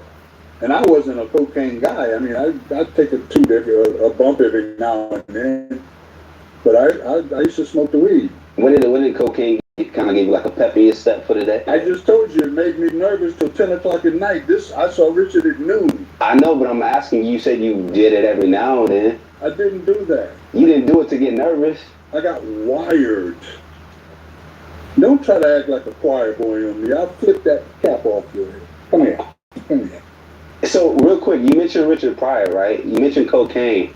Over my shoulder right here, you got Pam Grier. Have you heard that story? No. But have you heard that story? No. That he allegedly put cocaine in her. Is that? I'm just saying, how crazy did it get? When I hear that story, it's. I never knew anybody that did that. I knew dudes used to put it on their breasts and on their stomach. But I never knew anybody that put it. I mean, I'm not saying Richard. I love Richard when he was Richard, but when Richard would go off on his Richard things, I didn't deal with him. Because you remember, he used to come on the set. He wrote a couple of episodes. I was gonna say, in the way that it got there, I don't think he like deliberately put it in there. I believe it was on his private part. I don't care. Any woman that allows anybody to do it. That shit crazy, bro. That shit is crazy what they talking about what's going on, man. I appreciate everybody up in the building. Let's get it. We almost done, bro. Anything there, that's on them. There's accountability on their part. Did he hold it down? Did he put a gun to her head and do that? Did they report that, or did she do that? I'll have to dive deeper and research that. But I did want to throw this out there. I know we just for time purposes, I got one more question, but I do want to ask you about this O.J. Simpson thing. Any response or reaction to that? He passed away. I saw Caitlyn Jenner put out a tweet. Caitlyn Jenner put out a tweet saying, "Good riddance." Scripture says, "As a tree falls, so shall it lie." He's in the spirit world now. Yeah, I feel it doesn't matter with these people going back and forth that he was guilty and he wasn't guilty. That doesn't matter. That man, rest in peace, brother. He's in the spirit world. I met OJ once. He came up to me at the filling station. I was living in Bel Air behind the gates. Magic Johnson, Jerry West was up there. And there was a filling station right on the corner. And there was a French restaurant behind the filling station, a boutique restaurant that a lot of people go to. It was 5-star. And I saw the white Rolls Royce out there. There's a Juice 32. And I said, oh, dang, let me fill up this car before I because I used to belong to a club when we was out there doing stuff called Orlando Orsini's. And I knew the boss. Travolta used to eat in an Italian restaurant. And they had a big window in the boss's office that looked down on the dance floor. And when OJ would come in with his entourage, I would stay up there. But I met OJ, he came waddling over to me and he said, hey man. I said, hey, Juice 32, what up with you, boy? He said, oh, I'm good. He said, yeah, you live back there, huh? I said, yeah. You play tennis? Yeah, I play. Yeah. I said, I got a tennis court. He said, I got one too. I said, okay, then let's get together and play one time. All right, man, this guy's hands. His hands look like a first. Play baseball when you were a kid? I like for a small amount of time. You know what a first baseman's looks like? It's huge. That's what his hand looked like. He shook my hand and it was all the way up past my wrist. I said, this brother. and that boy wasn't Herman. That boy said he shook his hand. That nigga hand was all the way past his wrist. He was not that much taller than me, maybe a half an inch.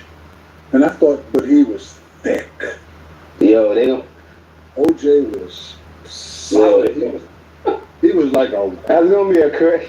As he was coming toward me, how can this little dude be running through the line like that when he played on Buffalo? And when he got up on me, I said, "Dang, this nigga is thick." You ever heard the statement, pause and no Diddy? I'm not gonna go there with you, young blood. I ain't going there with you. I'll be like, this next question. I ain't going there. I'm not going there with you.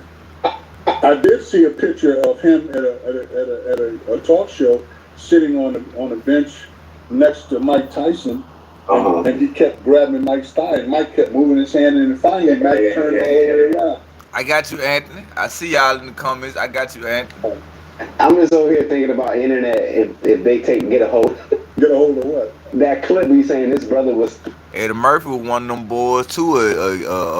Get you with that P Diddy shit. Thick, like it's a young. He was thick. OJ, anybody that knew that. I didn't say fat. I said thick. As she getting closer to me, I said, this dude is my height. Then he got up on me and he was thick. He was like a wall. It hands like a first baseman's glove. Anybody knew Juice knew that? I'm just saying when you see a woman, right, that's curvy, that's got an ass on her, typically we say she's thick.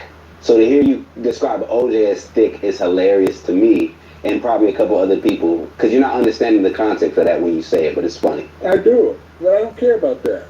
I'm not from your era. You can call it whatever you want to. Them Look facts. up thick in the dictionary. You got your computer there? Them facts, see, bro, thinking young man, cause I wasn't even laughing because I knew what he was saying. I knew what he was saying when he was saying thick. He old school. He talking about like muscular. He talking about like niggas like huge. Like he speaking on some man shit. See, the new generation, he thinking childish. Look that up, smart Alec. THICK, if you can't spell it, it's your ignorant butt. And you kept doubling down on it, which is hilarious. Look it up. What did it say? Read it. I know what thick means. Look, 1 second. Yeah. Read it. For the people in the back. It says, hold on, made up of a large number of things or people close together. The busiest, I don't think it's giving you what I know what thick means. In or deep, dense, or heavy mass. That's what you're trying to get at. Yeah. Dense and heavy mass. That's what he was. I know that, but it's just funny. I never saw myself call a man thick. That's all. Well, because you got that little boy nonsense. I told you. That ain't thick. That's a woman with a fat butt and a cinch waist and a waist trainer. Get out of here. Get out of here with that stuff. You're not going to drag me into this nonsense. He, them, she, they, why, you. And we're just two different worlds coming together. I know what thick means. If your mother was stirring something, she would say what? It's too thick. I got to pour some liquid in there. It's too thick. That's what he was. He was dense. But you also say, damn, she's thicker than a bowl of oatmeal, thicker than a spoon of peanut butter. He was dense. I did not understand how a person at my height, I mean, I was fast. I could run a 4.4, sometimes a 4.3, if depending on if I didn't go out the night before. But as he got close, I said, this guy's my height. He was maybe that much. No factory shade. But when he got up on there, I said, dang, this brother's dense. And then he shook my hand, and his hand was like not a catcher's mitt, a first baseman's glove. Because they got to stretch and do like that. And he would go up and grab a football, and he had rickets as a child. That's why his legs were skinny. I saw him on Buffalo Run, and I was blown away. In terms of his legacy, did you have any other thoughts when he did go through the trial? Did you have any feelings going into that whole situation? No, I didn't have nothing to do with it. Like I said, I didn't swim in anybody's pond in those days. I was an observer. I'd walk by and look at this and look at that and look at that and look at this and look at that. And then I'd follow the money and I'd follow the steps and I'd put it together for myself. This generation doesn't think. They just follow what everybody is doing and saying. Yeah. If you notice how they'll be saying something that's a catchphrase now, and next year, if you say it, you'll be outdated. Like, right. I'm living my best life. Yeah, if you say that now, they say, get your old antique butt out of here. Oh, that's lit. Huh? That's lit. That's probably going to phase out in another couple years. It's seasonal. And I don't involve myself. You know, what does Scripture say? When I was a child, I thought as a child. Okay. But when I became a man, I put childish things away. So I'm not going to play in the sandbox with you, boy. Well, let me ask you something. You've been in the game, and you just said now you used to move like you really kind of seems like under the radar, or at least in your own space. Now, did it ever get dangerous for you? Like, what was the worst thing that happened to you just being around Sanford and Son and the times coming up? Well, I had just purchased my first house, which sold 3 years ago for, I think, $18 million. And I loved the house. Man, this nigga got bread, bro. He got bread, bro. That nigga said he had a house and he sold that bitch for 18 M's. Man. So how much you spent on that bitch?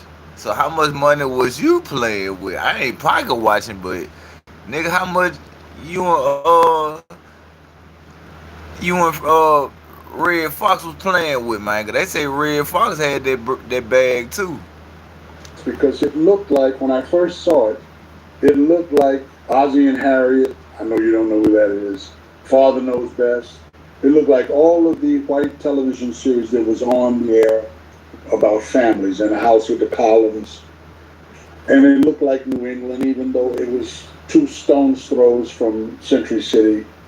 And I saw the real estate agent. I made the wrong turn coming from my agent's office, and I was up on the hill and I looked down at the house and they had a for sale sign on. I saw a red Ferrari and a little white Mercedes parked in front of it.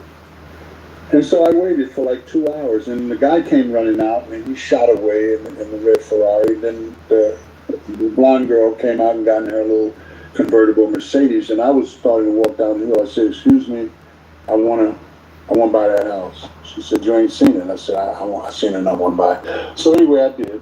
And it was my first week in the house. I'd had new carpet put in and an alarm system. And my agent, I came home on a Friday, and the skies were clear, the birds were chirping, and it was a wonderful time for me. Now, what I know about that wonderful times from growing up in Harlem and from being in a war, that whenever good things are happening, the adversarial forces are lining up right behind it. That man is not lying, bro. Every time you feel like you out the hole, you doing good, you got some freedom, some more shit is always coming up. Them facts, DJ, but lying up here, bro. Every time you get a little freedom, where you think you just, alright, this is a free month, I can do what I do, boy, some shit come up. Now you back down in the hole, boy. You gotta be prepared for this shit. So I was reluctant. I would never allow myself to be happy, like slap happy. I just knew that there's a possibility of something coming. And Friday afternoon, I got home early from the studio, and about 3:30, my manager, Tom Corman, agent, called me and he says, "Do you know who Mickey Cohen is?" And I said, "Yeah, I know Mickey Cohen, Lucky Luciano, Bugsy, Benny Siegel, and yeah, I know." "Why?" He said, "Well, because Maya Lansky, Lucky Luciano, Benjamin Siegel, Benny Siegel, Bugsy Siegel, who is responsible for there being a Las Vegas, Nevada. He got dusted in his home, sitting on the sofa in Beverly Hills." I said, "Yes, that Mickey Cohen, who was the boss of the underworld back in the 40s, 30s, 40s, and 50s. I know who he is. Why?" He said, "You have to do, he wants you to join him at his suite at the Universal." That nigga said he was the boss in the 30s, 40s, and 50s, bro. Man, that was a long time ago, gang. Studios Hotel on tomorrow by noon. He likes promptness. I said, "I don't want to do no meeting with Mickey Cohen." He said, "It's not a request." So now my whole new house and everything just started like a sand castle that started crumbling. And so I got on the phone and I called one of the power people that was behind me, and I told them about it. And they said, go listen to what he has to say." You heard what he said? I called one of the powerful people who I had behind me, and they told him to go listen to what he said. Let's get to it. So being a person that's prompt, because I was military and my dad trained me that way, my dad would have me meet him someplace. He'd wait 2 minutes. If I wasn't there, he was gone. And when he back at home, he never mentioned it, wouldn't talk about it. So I learned at an early age about promise. Time is money. It still is for me. So I get there, and at the elevator, it was an elevator that went up to certain apartments. There was two rather large individuals standing there, and I noticed that there was a bulge in their jacket. So we was all bulging that morning. I wasn't about to go over there. Red had just given me a ivory, not ivory, it was a bone-handled blue steel 38 revolver. And he said, "Hey, nigga, we famous now. You need to keep this with you because these niggas out here, I know you're alone. You're a lone wolf. You don't like traveling with no people. I got bodyguards, but here, take this and keep it on you. If something happens, I'll get your black ass out of jail. Don't even worry about it." So we're all strapped, and I go up, and they in front of the door, and they open the door. They said, "Mr. Cohen's waiting for you." So now I'm, reeling from all these stories I know about Mickey Cohen. I knew that he went to Alcatraz on income tax evasion. That's the only thing that can get him on. I knew he extorted money from celebrities in Hollywood and studio chiefs because he had something on him. I know he bedded some of the most beautiful women in Hollywood. I knew he was the muscle for Ben Siegel as if he needed it, and Lucky Luciano, and I knew all of those things. All those things was floating around in my head. I knew that they transferred him out of Alcatraz, where Buck Johnson was, and sent him to a Georgia prison where they beat him dang near to death, and he was partially paralyzed. So all those things are swimming in my head, and I'm thinking, what is this man wanting with me? So I walk in there, and honestly, I had been around at that time. I had been around death. I had seen a lot of things that took me a long time to not see. But I felt evil coming from an individual like I felt come from him. It was palpable. I mean, and he was sitting on the end of a canopy bed with a walker in front of him. And he looked at me, and he said, "I like your hair."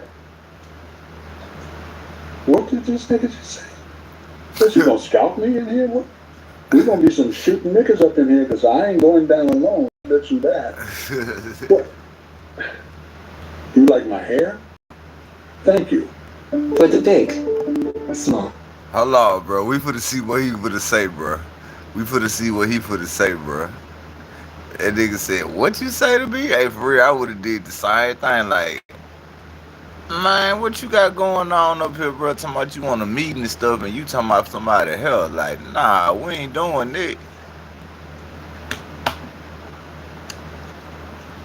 He said, "Okay, here's the deal. I represent a black hair product. I want you to be the spokesman. 80-20 cut. I get 80, you get 20. The meeting's over. When I need you, I'll call you."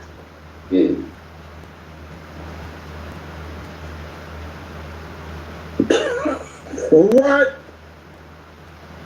He died in 76. This was circa 73 going into 74. This was before I was married. Okay. And that's when the other people started calling me. They'd call me up and they'd say, from some of the families in New York, "One of our guys is coming in on the red eye. Get out there to the airport and pick him up." And that's how I got tied up in that whole thing. And then there was my friend and manager back in the 80s, Roy Raiden, who was killed over the Cotton Club film. And they found him in the Los Angeles forest a month later. Did you ever feel like your life was in danger? Always. See, here's the thing. And this is what people your age don't understand. I was in the game and I knew the rules. So what I was doing was a calculated risk. And that's why I had to fly under the radar. I did not let anybody know what I was doing. My wife did not know. When Roy was dusted and dumped, my kids would come home and say, "Daddy, our friends at school said your daddy's a murderer." They would say, "My daddy ain't no murderer." So, I knew the risk. And I look at these young people, these kids, and I look at these parents that want to live vicariously through their kids. That boy said I was part of the game and I knew the rules and I knew how to stay under the radar. Alright. And they give them to these predators. And these kids are so screwed up, they're screwed up for life. I'm not going to mention any names, it's not necessary. It's all over the media right now. Well, there was a documentary, Quiet on Set. Well, if they're out here playing a game, John, that they don't know the rules to. Let me ask you And this. then they cry after they get shark bit. Well, the thing with it, Understanding what I'm saying to you? I do, because I was going to bring this up, because you've been saying the whole time that the game doesn't change, only the players. So that's what I'm walking away with.